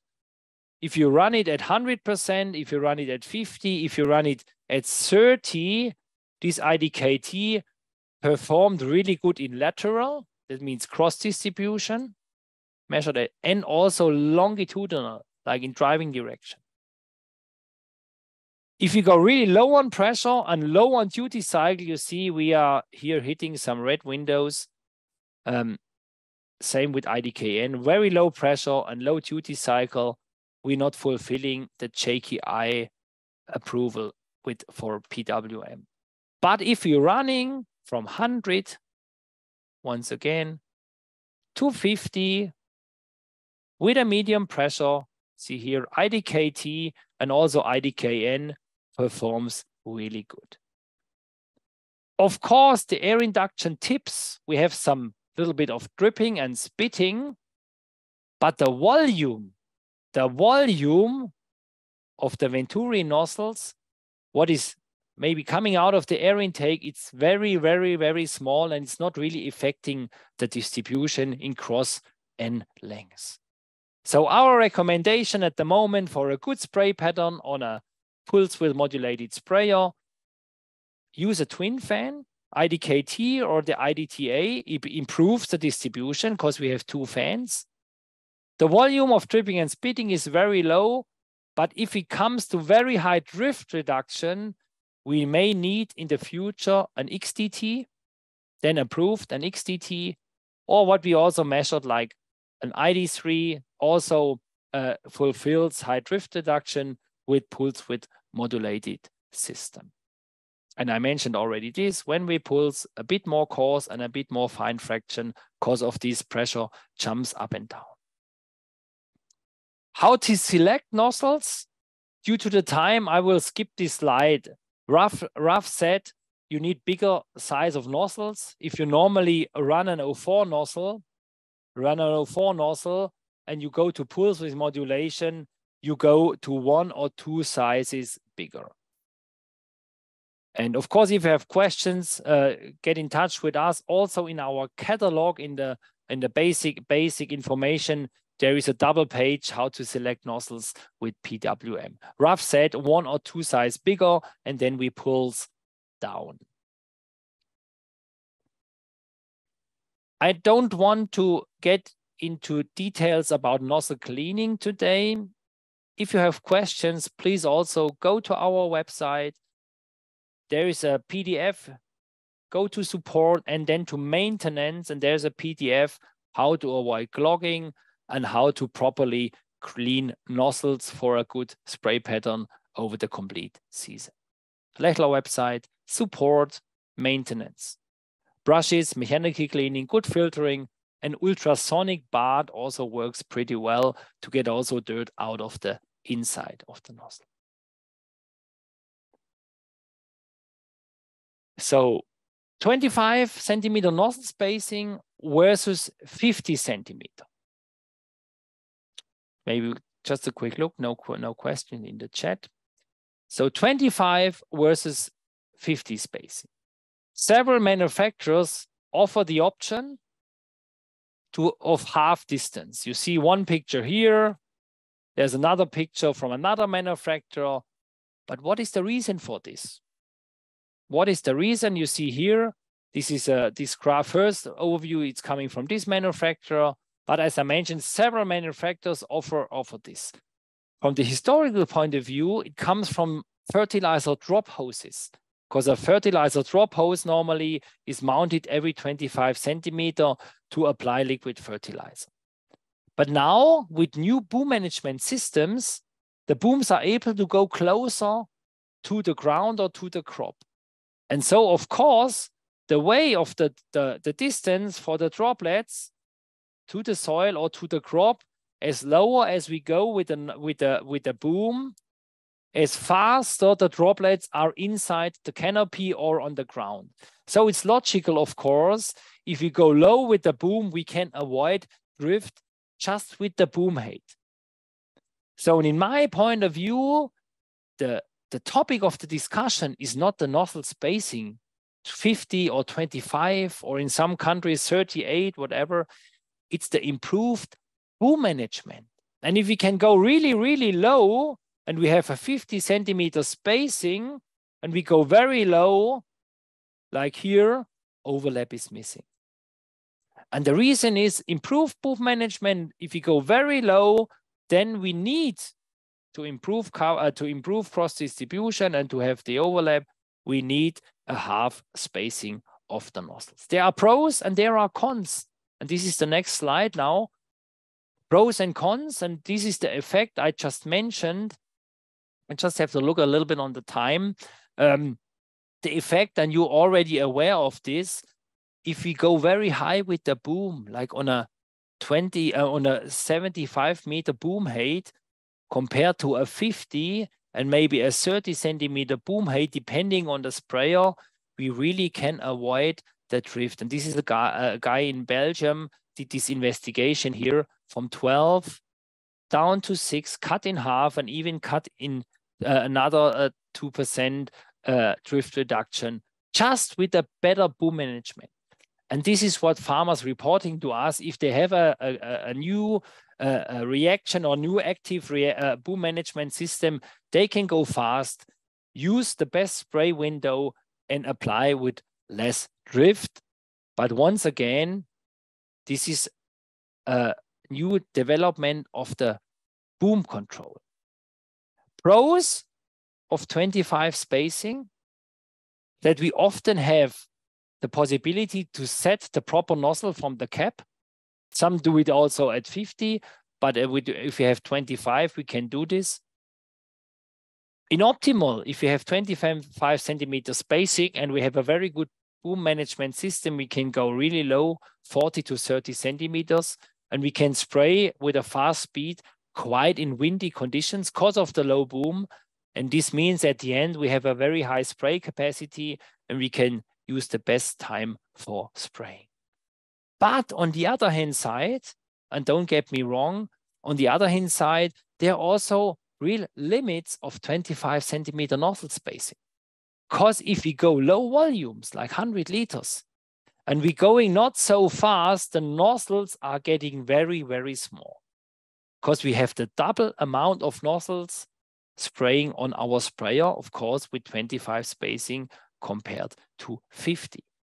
So we need to apply a decent amount of water, or we need to go on a decent amount of speed that to have not too small nozzles on the sprayer.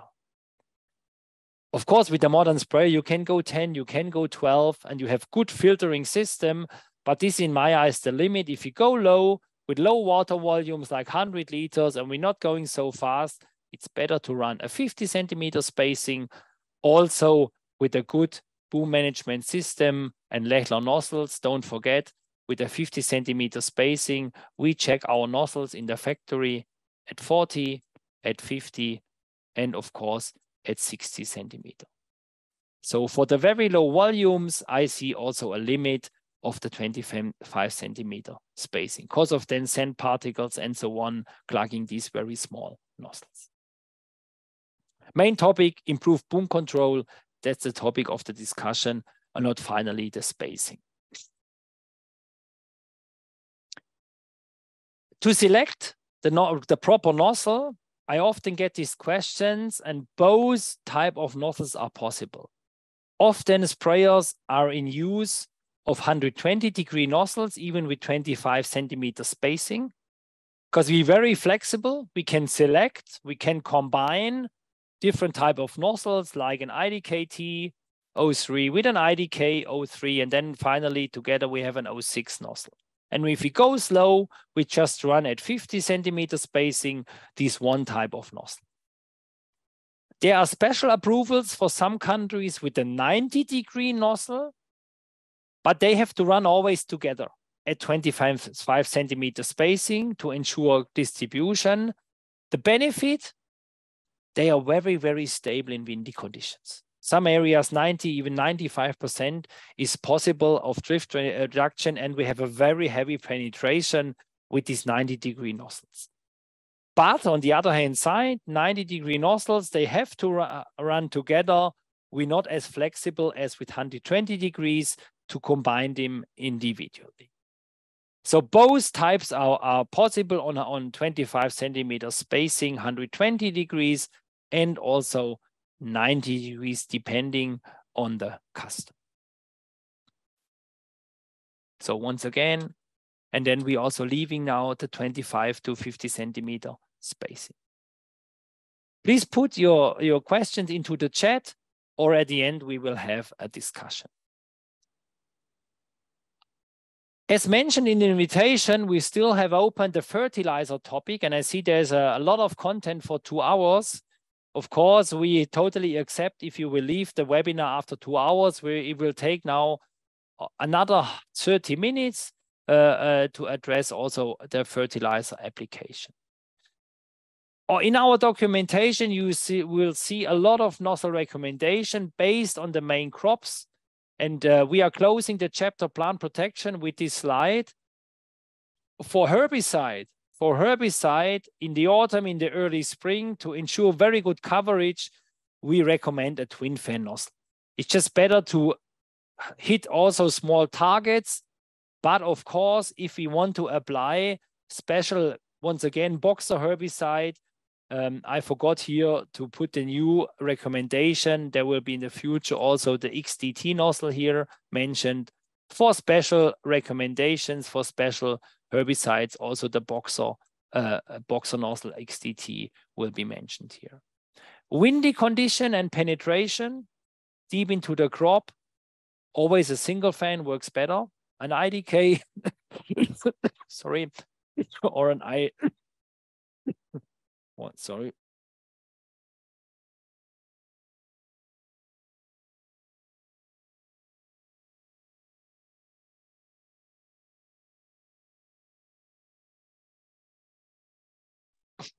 So already talked too much. Had to drink something. So when to want to penetrate into the crop, a single fan, sorry, ID is working better, and at the last treatment of the ear or the flag leaf, also a twin fan is recommended. So daily helpers, spray tables, you're familiar with them. Just ask us, we'll send them out for free. These are the typical spray tank stickers. And of course, I guess you are also informed about our app. It's also mentioned here as a QR code. Really, we will get a very good feedback. And if I have some points we need to improve,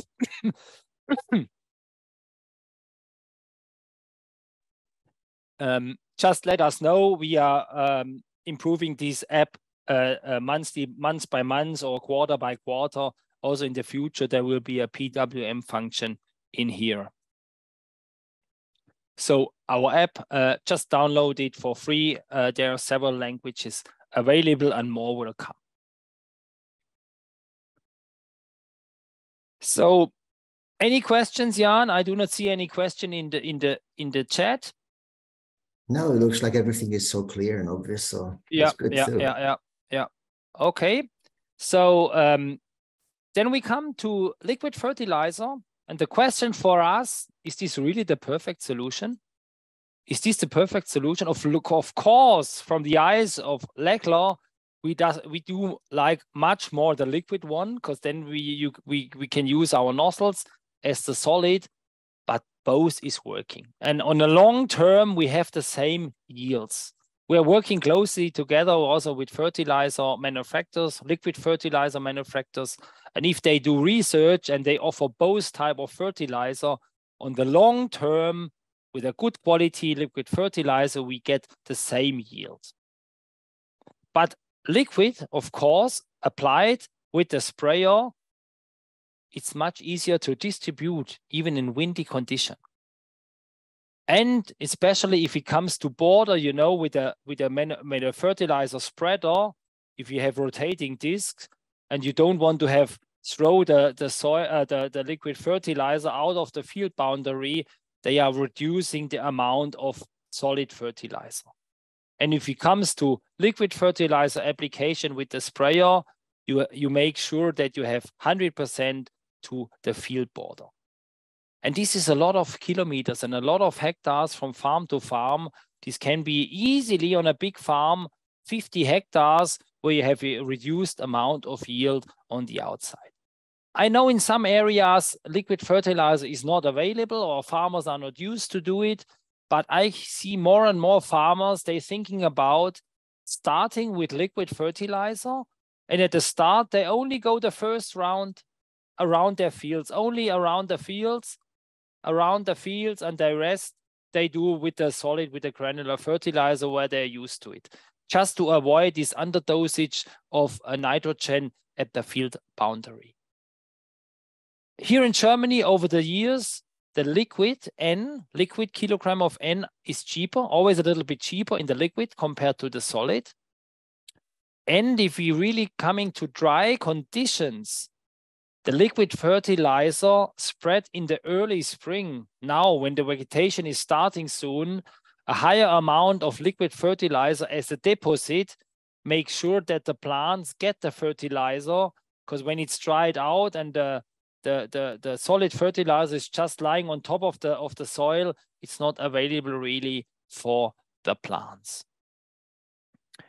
In my eyes, the combination and the argument for using liquid fertilizer to have a combination with plant protection products, in my eyes, it's not the main argument or the main topic anymore, because it's a very big compromise, because the plant protection products, we want to have coverage, and with the liquid fertilizer, we want to have the opposite, because the liquid fertilizer needs to go down to the roots, run off the plants, and so this combination of poor, and I talk about poor liquid fertilizer and plant protection products, it's not a main argument. And I just mentioned creating good fertilizer deposits in the early spring to avoid that later on the solid fertilizer is just lying on top. Good cross distribution. We have the bigger sprayers with the huge tanks and the big tires to have also good capacity to spray out liquid fertilizer. Basic knowledge, and you will find this also in our liquid fertilizer brochure, we really want to have the extra coarse droplets. We don't talk about coverage. We want to have extra coarse droplets like with the FD nozzle here in the back to roll off. And of course, farmers, they have fertilizer or liquid fertilizer trainings or seminars. But if they look to our brochure, which is available as a PDF download, all this basic knowledge is mentioned there.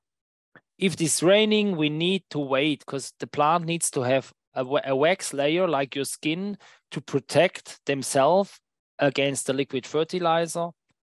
Not in full sunshine, and also if you have not a little frozen dew on it, because this is water, it should be really a dry crop, it should be dried up, and then we can easily apply the liquid fertilizer without any crop damage. And if you want to mix it, or farmers want to mix it, on the one hand side, pure or mixed with water, 3:1, that means 3 parts of water, better 4 parts of water to avoid any damage to the crop. But this is all mentioned also in our fertilizer nozzle brochure. And often, then farmers thinking about liquid fertilizer, and they are asking, is it not possible I have such a quite coarse ID 05 nozzle, for instance? 05 size is fine for me. Why should I buy an FD or an FS series of nozzle? If we talk about brown, all is brown 05. This is the question now. Of course, we as Lechler, we like to sell nozzle. You as a dealer like to sell nozzle, but we want to sell a solution and we want to keep our customers happy. And if you look once again to the same slide we had in the first half, even running an 05 size ID nozzle with 2 bar, The plant protection nozzles, I just go back, they are designed for coverage. IDK, they are designed for coverage. And we have, even with low pressures, we have much more fine droplets. And this makes the fertilizer much more aggressive. Even with lower pressures, it's a very huge compromise to run a plant protection nozzle for liquid fertilizer. You can do it for smaller amounts, but not for the higher amounts on a lot of hectares. This is the reason why all the manufacturers developing fertilizer nozzles in different design. Because plant protection nozzles just have, even with a lower pressure, too much fine droplets. And you can see this here. Once again, we had this slide with a pre-emerge nozzle, and this is the same slide. ID nozzle, the brown one, a 2-bar with 300 liter water in this case, and the same pre-emerge or FD nozzle, which is very similar. This is the same amount sprayed in this way or sprayed in this way. And this, I think, pictures speak more than words. Too much fine droplets. And this is, in my eyes, a too big compromise on a long term to run liquid fertilizer with the plant protection nozzles. So safe application, and especially in higher rates, only with fertilizer nozzles. And with my glasses, I'm sitting in Germany, the best choice for the German farmers, and we sold a lot, is the FD series. Very good distribution, cross distribution, length distribution, and extreme coarse droplets. So FD nozzles are well known in the market, but we know in some areas farmers are concerned. They say, FD nozzle, we have kind of a spray pattern, like here, very coarse, but the next one, we have too much coverage. And my farmers, they want to have nozzles with streams. And that's why we have both types in our range. This is the catalog I mentioned. Just download it on our website. And to characterize the different type of spray patterns for liquid fertilizer, we start with the FL. It's an old series, and you need to determine the flow a stainless orifice on top, and then there is 2 plastic ones and a stainless one. And yes, they have the benefit of spraying extreme coarse droplets. Yes, that's what they do. But you can imagine if you have one stream here, another stream here, one here, and another one here, and you have the next nozzle running somewhere here, and you see this in the graph below. On some part of the crop, you can have double the amount. On the another one, it's maybe half the amount, and here, double the amount. We have very coarse droplets, and we have little coverage, but often with these nozzles, you can see stripes, especially when going on grassland, greenland, and with higher rates in dry conditions. Like customers from Ireland, they have rain every second day. They have a lot of rain, or customers in the south part of Germany, they have a lot of rain. They say, sometimes I have these stripes, but it's fine. We have so much rain. So they're happy with this nozzle. And we developed a new series of FS type nozzles. It was launched about 3 years ago. What was the reason for this? This is kind of an old style. You need a stainless orifice. And at the beginning, we were thinking, okay, a lot of customers, they change the flow rate while changing this orifice, but only very little do this because it's not a good job. So we designed, and we call it inside, a fertilizer simple or fertilizer stream nozzle, ISO color code included the orifice. So red, gray, brown, ISO coded. And what are the features behind the specifications? It fits in a 10 millimeter BioNite cap, so it's easily to fit also into another biocaps, like Hardy sprayers, Agrifax sprayers, or old type of BioNets, where you need to have an adapter, 1 second, with if you have an FD series nozzle. There is the cap already with the nozzle. So another BioNet caps. And if your customer says, I'm used to orifice. I don't want to have that much coverage because I have a lot of dew. My crops are not getting really dry. I have to wait too long. So I accept that the distribution is maybe not the best, but I have less coverage and less danger of crop scorch. And this was the reason to develop this quite new series of FS fertilizer spray nozzle. But you need to be aware that you have to mention the spray height much more as with the FD nozzle spraying to the back. So our recommendation is 90 centimeter spray height for best cross distribution. And one thing also what makes us different to the competitors, because there are several makers out in the market, that from 06 onwards, the gray one, we still have 10 millimeter, all 10 millimeter wrench size, but to get coarse droplets or very coarse droplets with high flows, we have oval orifice here. From 06 and bigger, they are oval, but still fitting the 08, the 10, even the 15, very coarse droplets because they're the oval holes fitting into a standard bayonet cap. That's the difference to other ones out in the market. And these are several measurements of the FS series at 90 centimeters, medium pressure, and they are quite okay. You see here, 46, 26, even down on a very good setting to 15, because when we measured competitors, we often had 50, 60, 70% of cross distribution. But you need to monitor much more the spray height than with the FD series. Okay, so FS series, as I mentioned, and the FD, this is like in Germany, it's the best seller. Germany, in the Netherlands, they run a lot of these because, as I already mentioned, very good distribution, very coarse droplets, but you need to have a standard bayonet here, like with T-jet bayonet or multi-jet bayonet. If not, there are adapter availables like Hardy, Agrifag, or others. But I normally, when farmers ask me, I need to have liquid fertilizer nozzles, I always recommend the FD series. But as I mentioned, in some areas, like I have the experience from Denmark, they are not so happy because they have a lot of dew. They're very close to the Baltic Sea, and they just used to have stream nozzles, and they want to have less coverage. Maybe it's in connection with the type of fertilizer available, because even in critical conditions, farmers report here in Germany that they have very good experience and not more crop scorch with the FD nozzle than with stream nozzles. But that's why we still offer both, or we offer both for different markets, different solutions.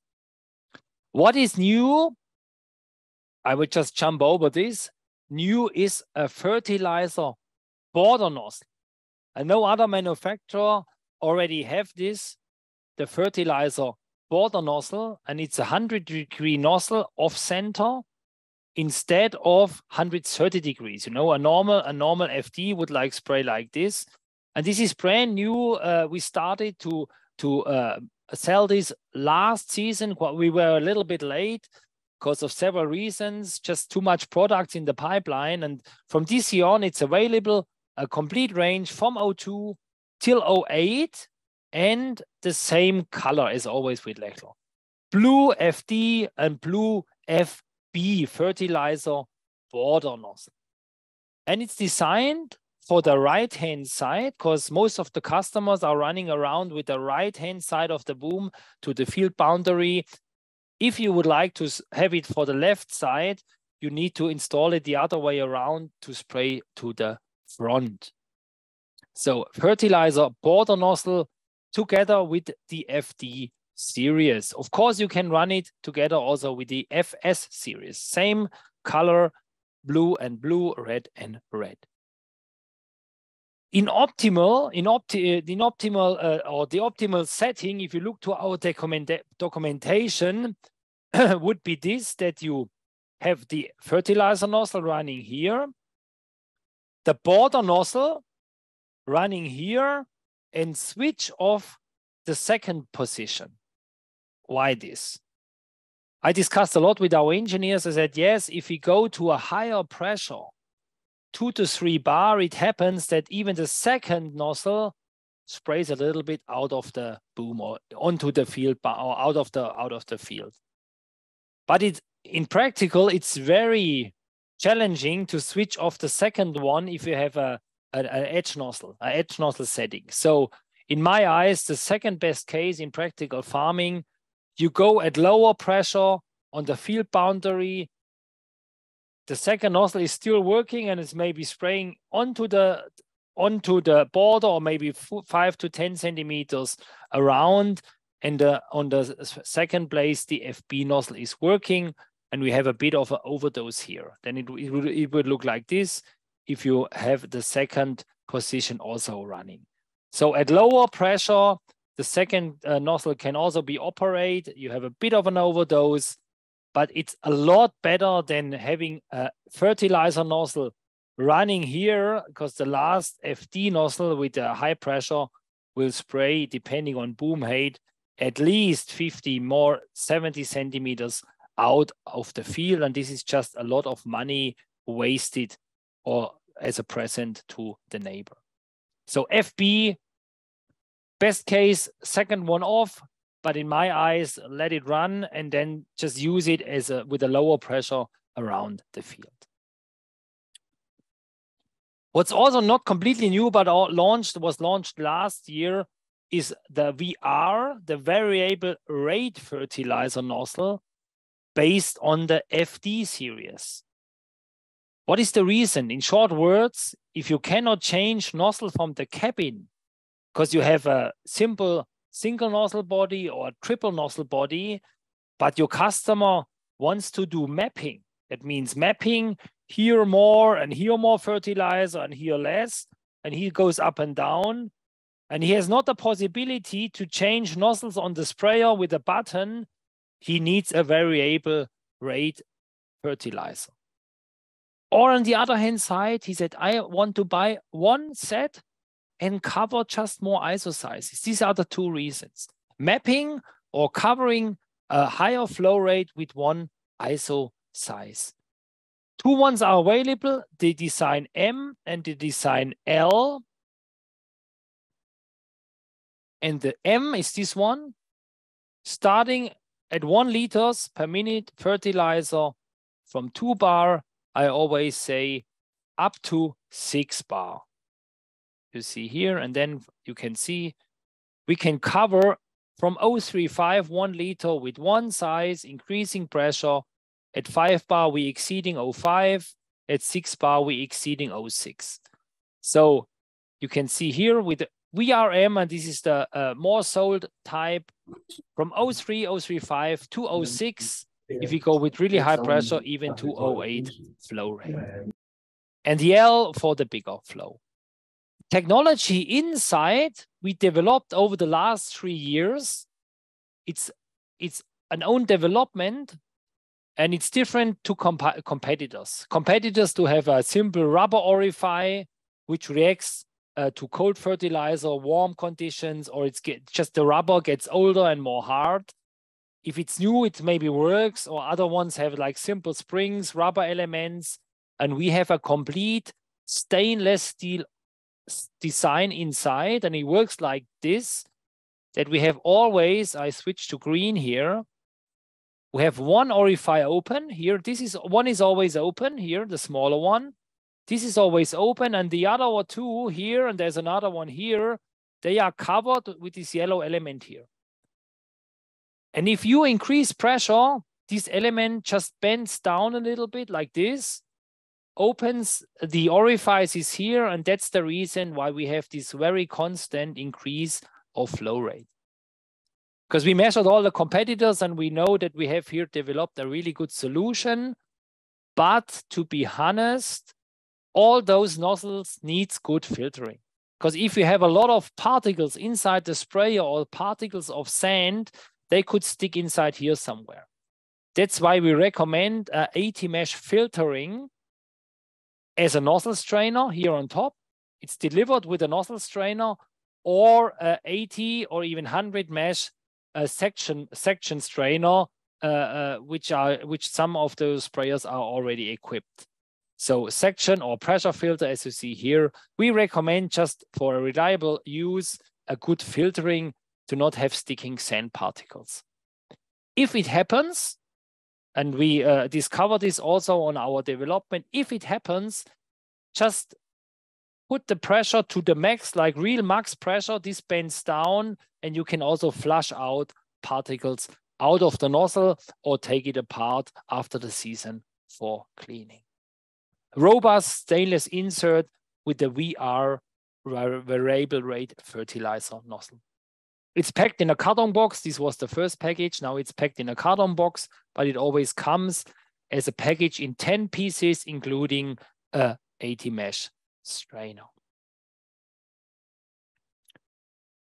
Recommendation, of course, fertilizer nozzles, and for the late application, and we go just quickly through, are drop hoses. In some countries, they are not used at all. Other ones say, yes, I want to apply quite late for protein quality. I want to apply also liquid fertilizer on a late growing stage. And if it comes to a later stage, you see here with a FD or a FS series, up to the second application, you know, one is done here, a second one here, it's fine. But with the third application, you need to be sensitive what you are doing, and you may use a drop hose for the later application. And I think you are aware of the 5S and 5SL already. If not, just a quick overview. Specially designed for 50 centimeter drop hose spacing and not 25. We just don't need it. So we have a very heavy insert because we have 50 centimeter spacing, and we have quite aggressive streams here with the XXL stainless Orify. And we tried this with an FD to improve distribution, but the FD Orify here, down here, it's not working. It blocks easily with dirt. And we need really to have quite a good stream to improve distribution inside the crop. You know, the crop is still here. There are also all stems here. So we need a good distribution with a quite aggressive spray with a 5-hole pattern. That's how it looks like with water on the ground. You know, if you let it spray here, it sprays more than 1 meter, even 1.5 meters. So we have a good distribution inside the crop. Important for installation, this is the driving direction. It should always spray to the front, and it's logical if you start driving and it bends a little bit like this, and then it sprays down and to the side. So always mounting in driving direction. And my recommendation is always put it down to the ground, still they touching the ground, and then start driving. So then it's properly set it. You don't have to slide it on the ground like this here. It would be far too low. You have no chance for distribution, and also not too high. So for late application, easy installation. If your market needs a solution, also foldable or fooms, it's no nightmare with this solution anymore.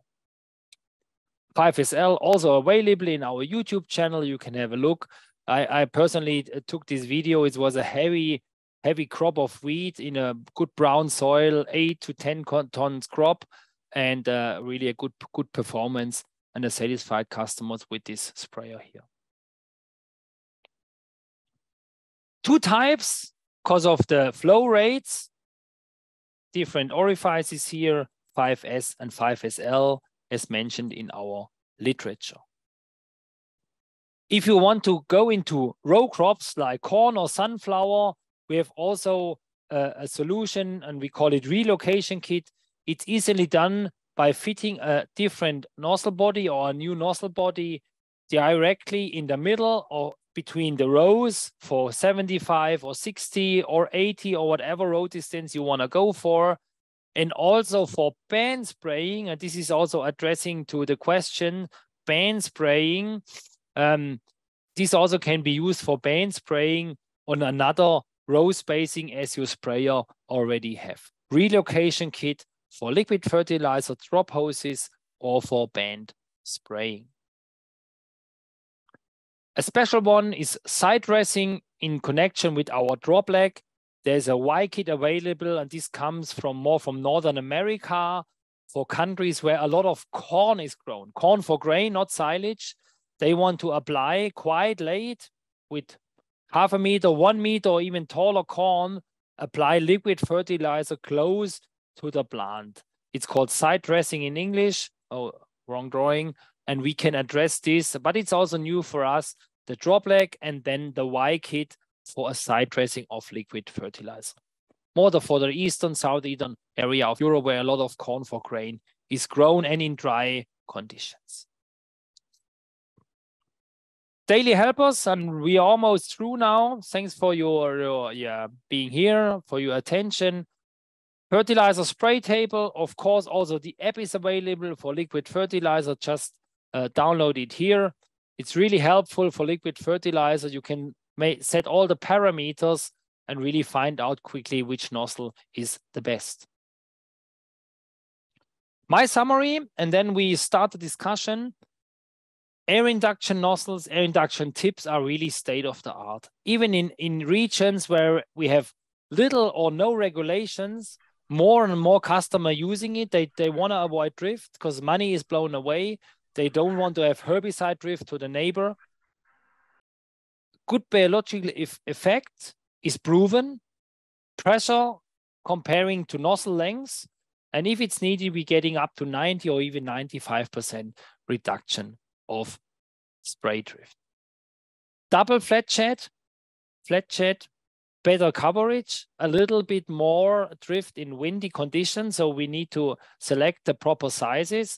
And if you really want to have a good penetration, a flat fan nozzle penetrates better into thick crops. And we see a tendency also for special type of nozzles, pre-emerge or the new XDT, for I called it no drift at all applications, where you really need to avoid drift at all, or also for pulsing systems like this XDT is working perfect and having no drift.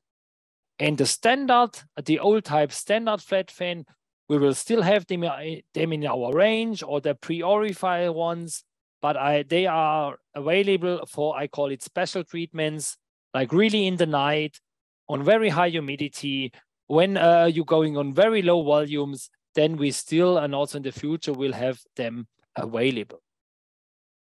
IDK and IDKT, really a bestseller for a lot of customers. But if we increase pressure and we want to run in windy conditions, we need to watch the pressure. And for this reason, also one set of ID3 or IDTA on sprayers of customers, which were used to run the compact ones, is a new solution. Maybe one or set, try them out. They work perfect and stable in windy conditions. We just addressed the fertilizer topic, FDFS, and the drop hose for late applications. And now before the discussion, we would like to get a feedback. Parallel, you can open the microphone and I will answer all your questions if you still have time. Thank you for being here. It took a little bit longer than planned. There was a lot of material to discuss and share with you. Hope you could get some new tips for the new season. And now please give us a feedback to Jan. Also, thank you to you, Jan. Use the comment function, comments or annotations like we did, or drawing, and give us a quick feedback. Parallel, of course, you can open your microphone if you'd like to and ask questions for the next minutes, or use the chat function.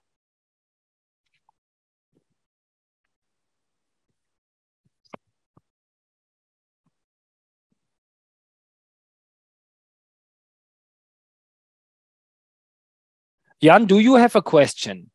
Could you follow? Yes, yes, of course. I could follow.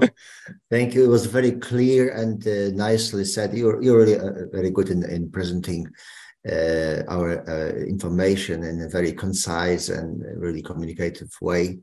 There was one question from Frank Carling, which I would like to start with to answer, and there's other questions coming. And eventually, late, I would like to also say something about recent developments regarding drift approvals.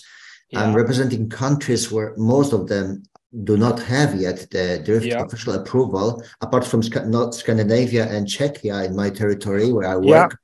But in other countries, like recently I had a question from Ingus and also from Poland, where new labels are coming, new pesticide makers, pharmaceutical companies are starting to put information about buffer zones and ways to reduce these buffer zones with drift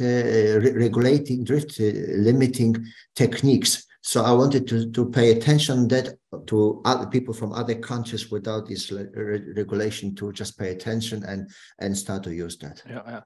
Jan, maybe open your camera, because then we can see when you're talking. And I see also that the customers asking for the presentation. We can hand out all the slides as a PDF to you. And as we're still recording, we will record also now the discussion. Maybe we cut it off later on, but I think we will have this webinar recorded, and it will be a YouTube link for you, but it will take some weeks to prepare it.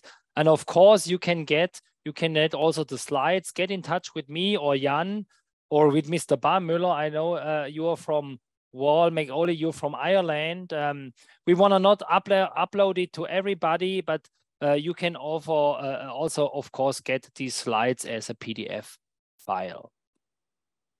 Okay, and there's a question, Jan, from Ingus. Ingus is coming from which country? From Latvia, but that was the question.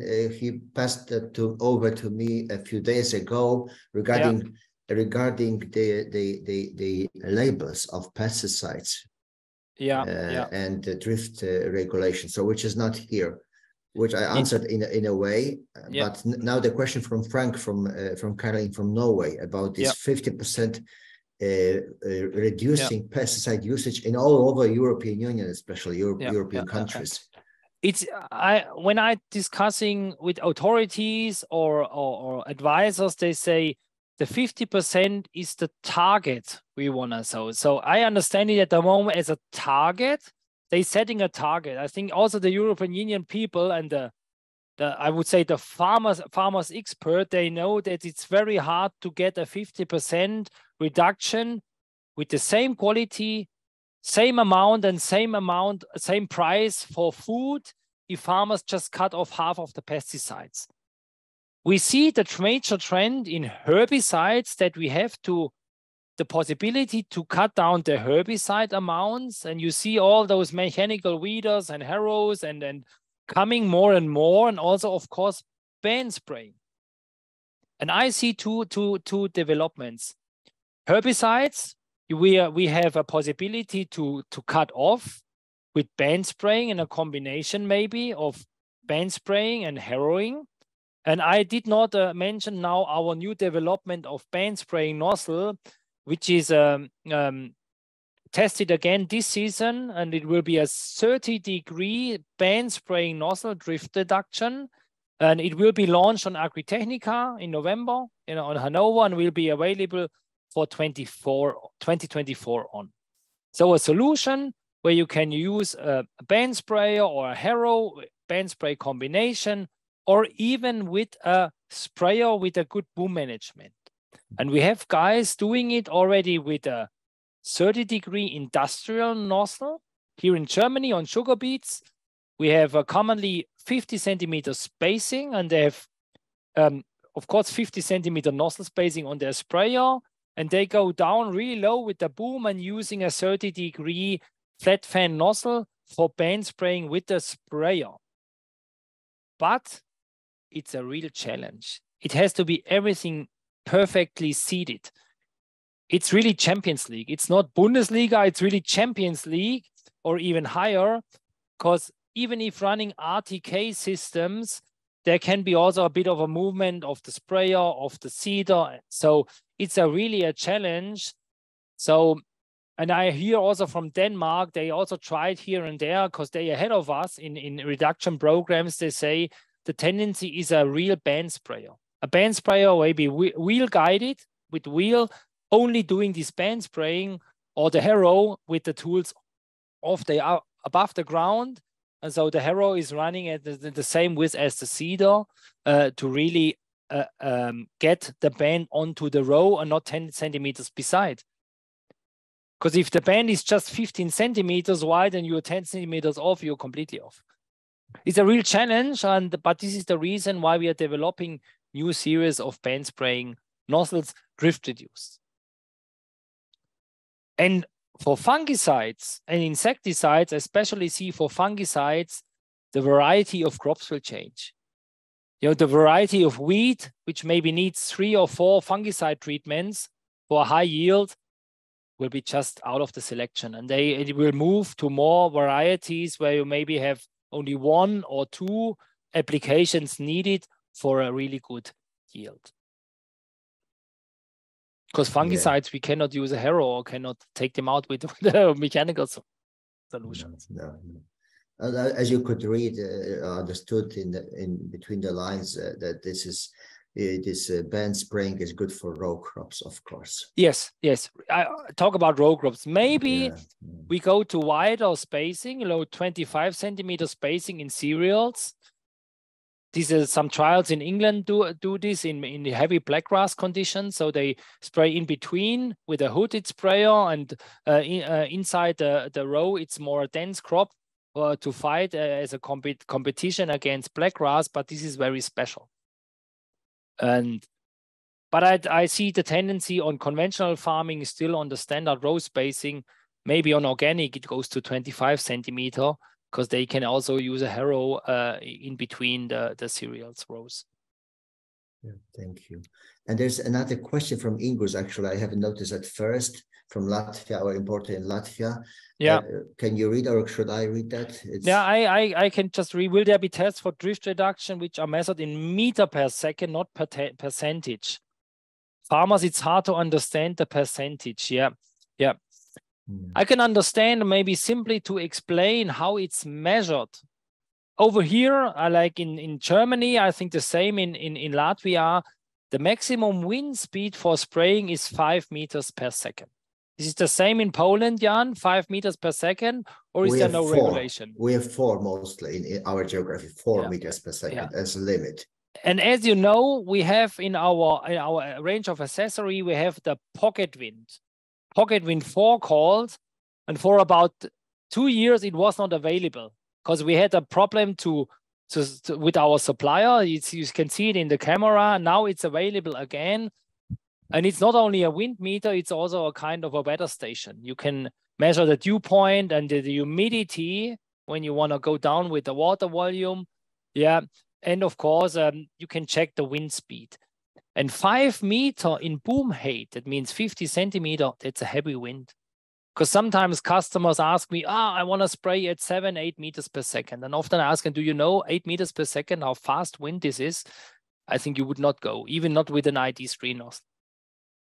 But here I can only speak for Germany, or from my point of view, 5 meters per second, it's the maximum, even with air induction tips. And of course, you have a good boom management. You can go down to maybe 40 or even 30 centimeters with 25 spacing. You can extend your spraying window. And to understand what is 90% or 75% drift reduction, it's quite easy to explain. 0%, it's an O3 XR T-Jet nozzle. An O3 XR T-Jet, a very fine spray. This is the line 0.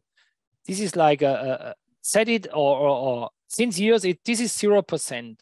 And if you have a 50% reduction, we have half the drift.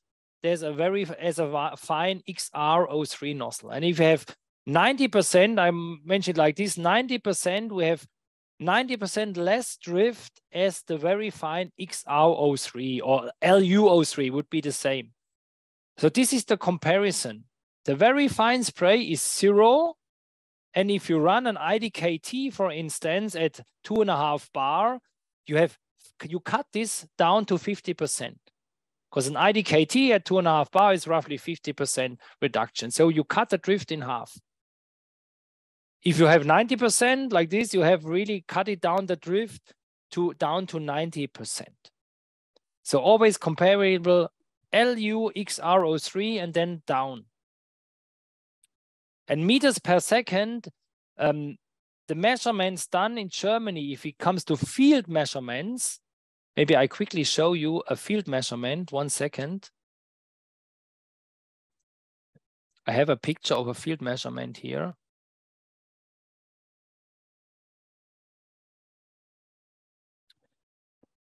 That's how it looks like when we have to do, I have to share the screen, 1 second.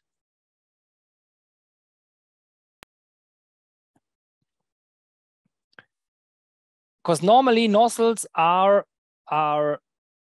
measured in a wind tunnel at JKI in Germany. They have a wind tunnel. But for 25 spacing and for asymmetric, for special nozzles, they have not enough values to compare for these wind tunnels. So they are telling us as a manufacturer, you have to do a field measurement to prove the drift reduction out in the field. And this is very challenging, as you can see here. That's how it looks like. You have a spray liquid, it's colored, a colored spray with liquid, and you have to put here many Petri dishes here out here. This is the 20-meter line. You know, this is the line here. The first line is 1 meter, and then 2 meter, and then 5 meter, and so on, like here. Petri dishes here, they are Petri dishes, and then they are opened, and the wind has to be controlled with the weather station, and the wind has to come from this direction, and maximum 30 degrees off. So this is the wind, has to come from here, from this side, and the measurement has to be done from 2 to 5 meter. And the problematic thing is, there's no differentiation if we measure at 2 or at 5 meter. It will be the same result. So now, of course, we as Lechler want to achieve a high drift reduction. We like to measure at 2 or 3 meters per second. This is how a field measurement of drift has to be done. But finally, to answer your question, I would always compare it that an O3 nozzle is 0%, a fine spray. Everybody knows how it looks like. And if they don't want to blow money up into the air, they should reduce drift down whatever to 50, and if it's needed, maybe to 75%. And from my point of view, 3 meters per second is enough to spray. Some have to go up to 5, but it depends on the size of the farm. If they really have pressure and need to go, that's why they invest in new sprayers, you know. Better technology, go lower with the boom and still go ahead or go on with a lot of wind.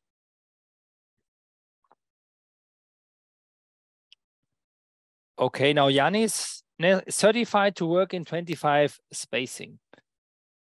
Yeah, it's a special question. To point it out, I mentioned this on the one slide with the 120 and the 90-degree nozzles. There are special approvals for 90-degree nozzles only for 25 spacing, because they have to run always at 25 spacing. You cannot take out one because they have to run all together. So there we have special approvals for those called IDK 90 nozzles. In the Netherlands is also 80 anti-drift, 80-90 possible to run on the sprayers. All the time, the same nozzles every 25 spacing.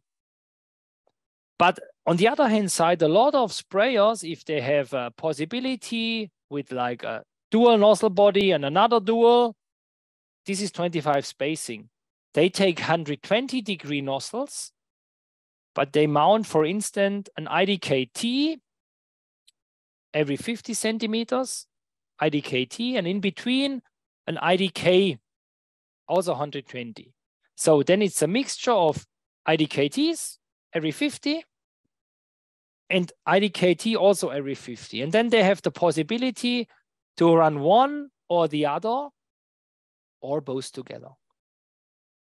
So I know it's a bit challenging to recommend the proper setup, but from my point of view, you are more flexible running 120-degree nozzle, because then you can take out one if you go slow or lower volumes, you run at 50 spacing, and when you go faster, you just open the second outlet and you can also then lower your boom.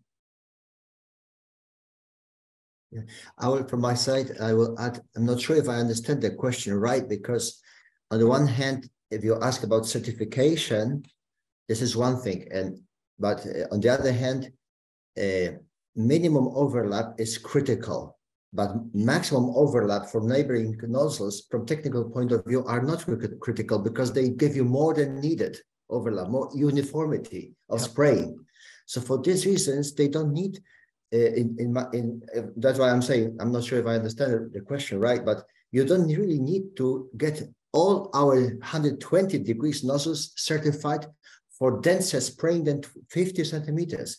It's just an additional value. And in addition, you can lower the boom, which in addition decreases the drift potential, drift threat, we should say. So, but of course, to answer your question, we don't have yet any drift approval procedures for 25 centimeter nozzle spacing of 120 degrees nozzles at lower boom height. This is not yet done. Maybe we are, again, technology is behind practice. Farm practice is a bit in front. And it's, I can totally agree, because if you run a 120 degree 03 and another 120 degree 03, which would be totally 06, you can really go down to 40 or 30 centimeter. And to stay on the practical side of farming, or to stay on the table, or how to say it, 40 centimeter boom height with a 36 meter boom and going fast, this is a challenge. And really measured, not a guess from the cabin, really measured. I always point out, measure the boom height, please do, because often farmers, they are thinking they are running 50 centimeters, but they're running 80 or 90. And really to go fast with 40 or 30 centimeters, this is possible with modern sprayers of several manufacturers. They can do it. But with 120 degree nozzles and 90, both is possible.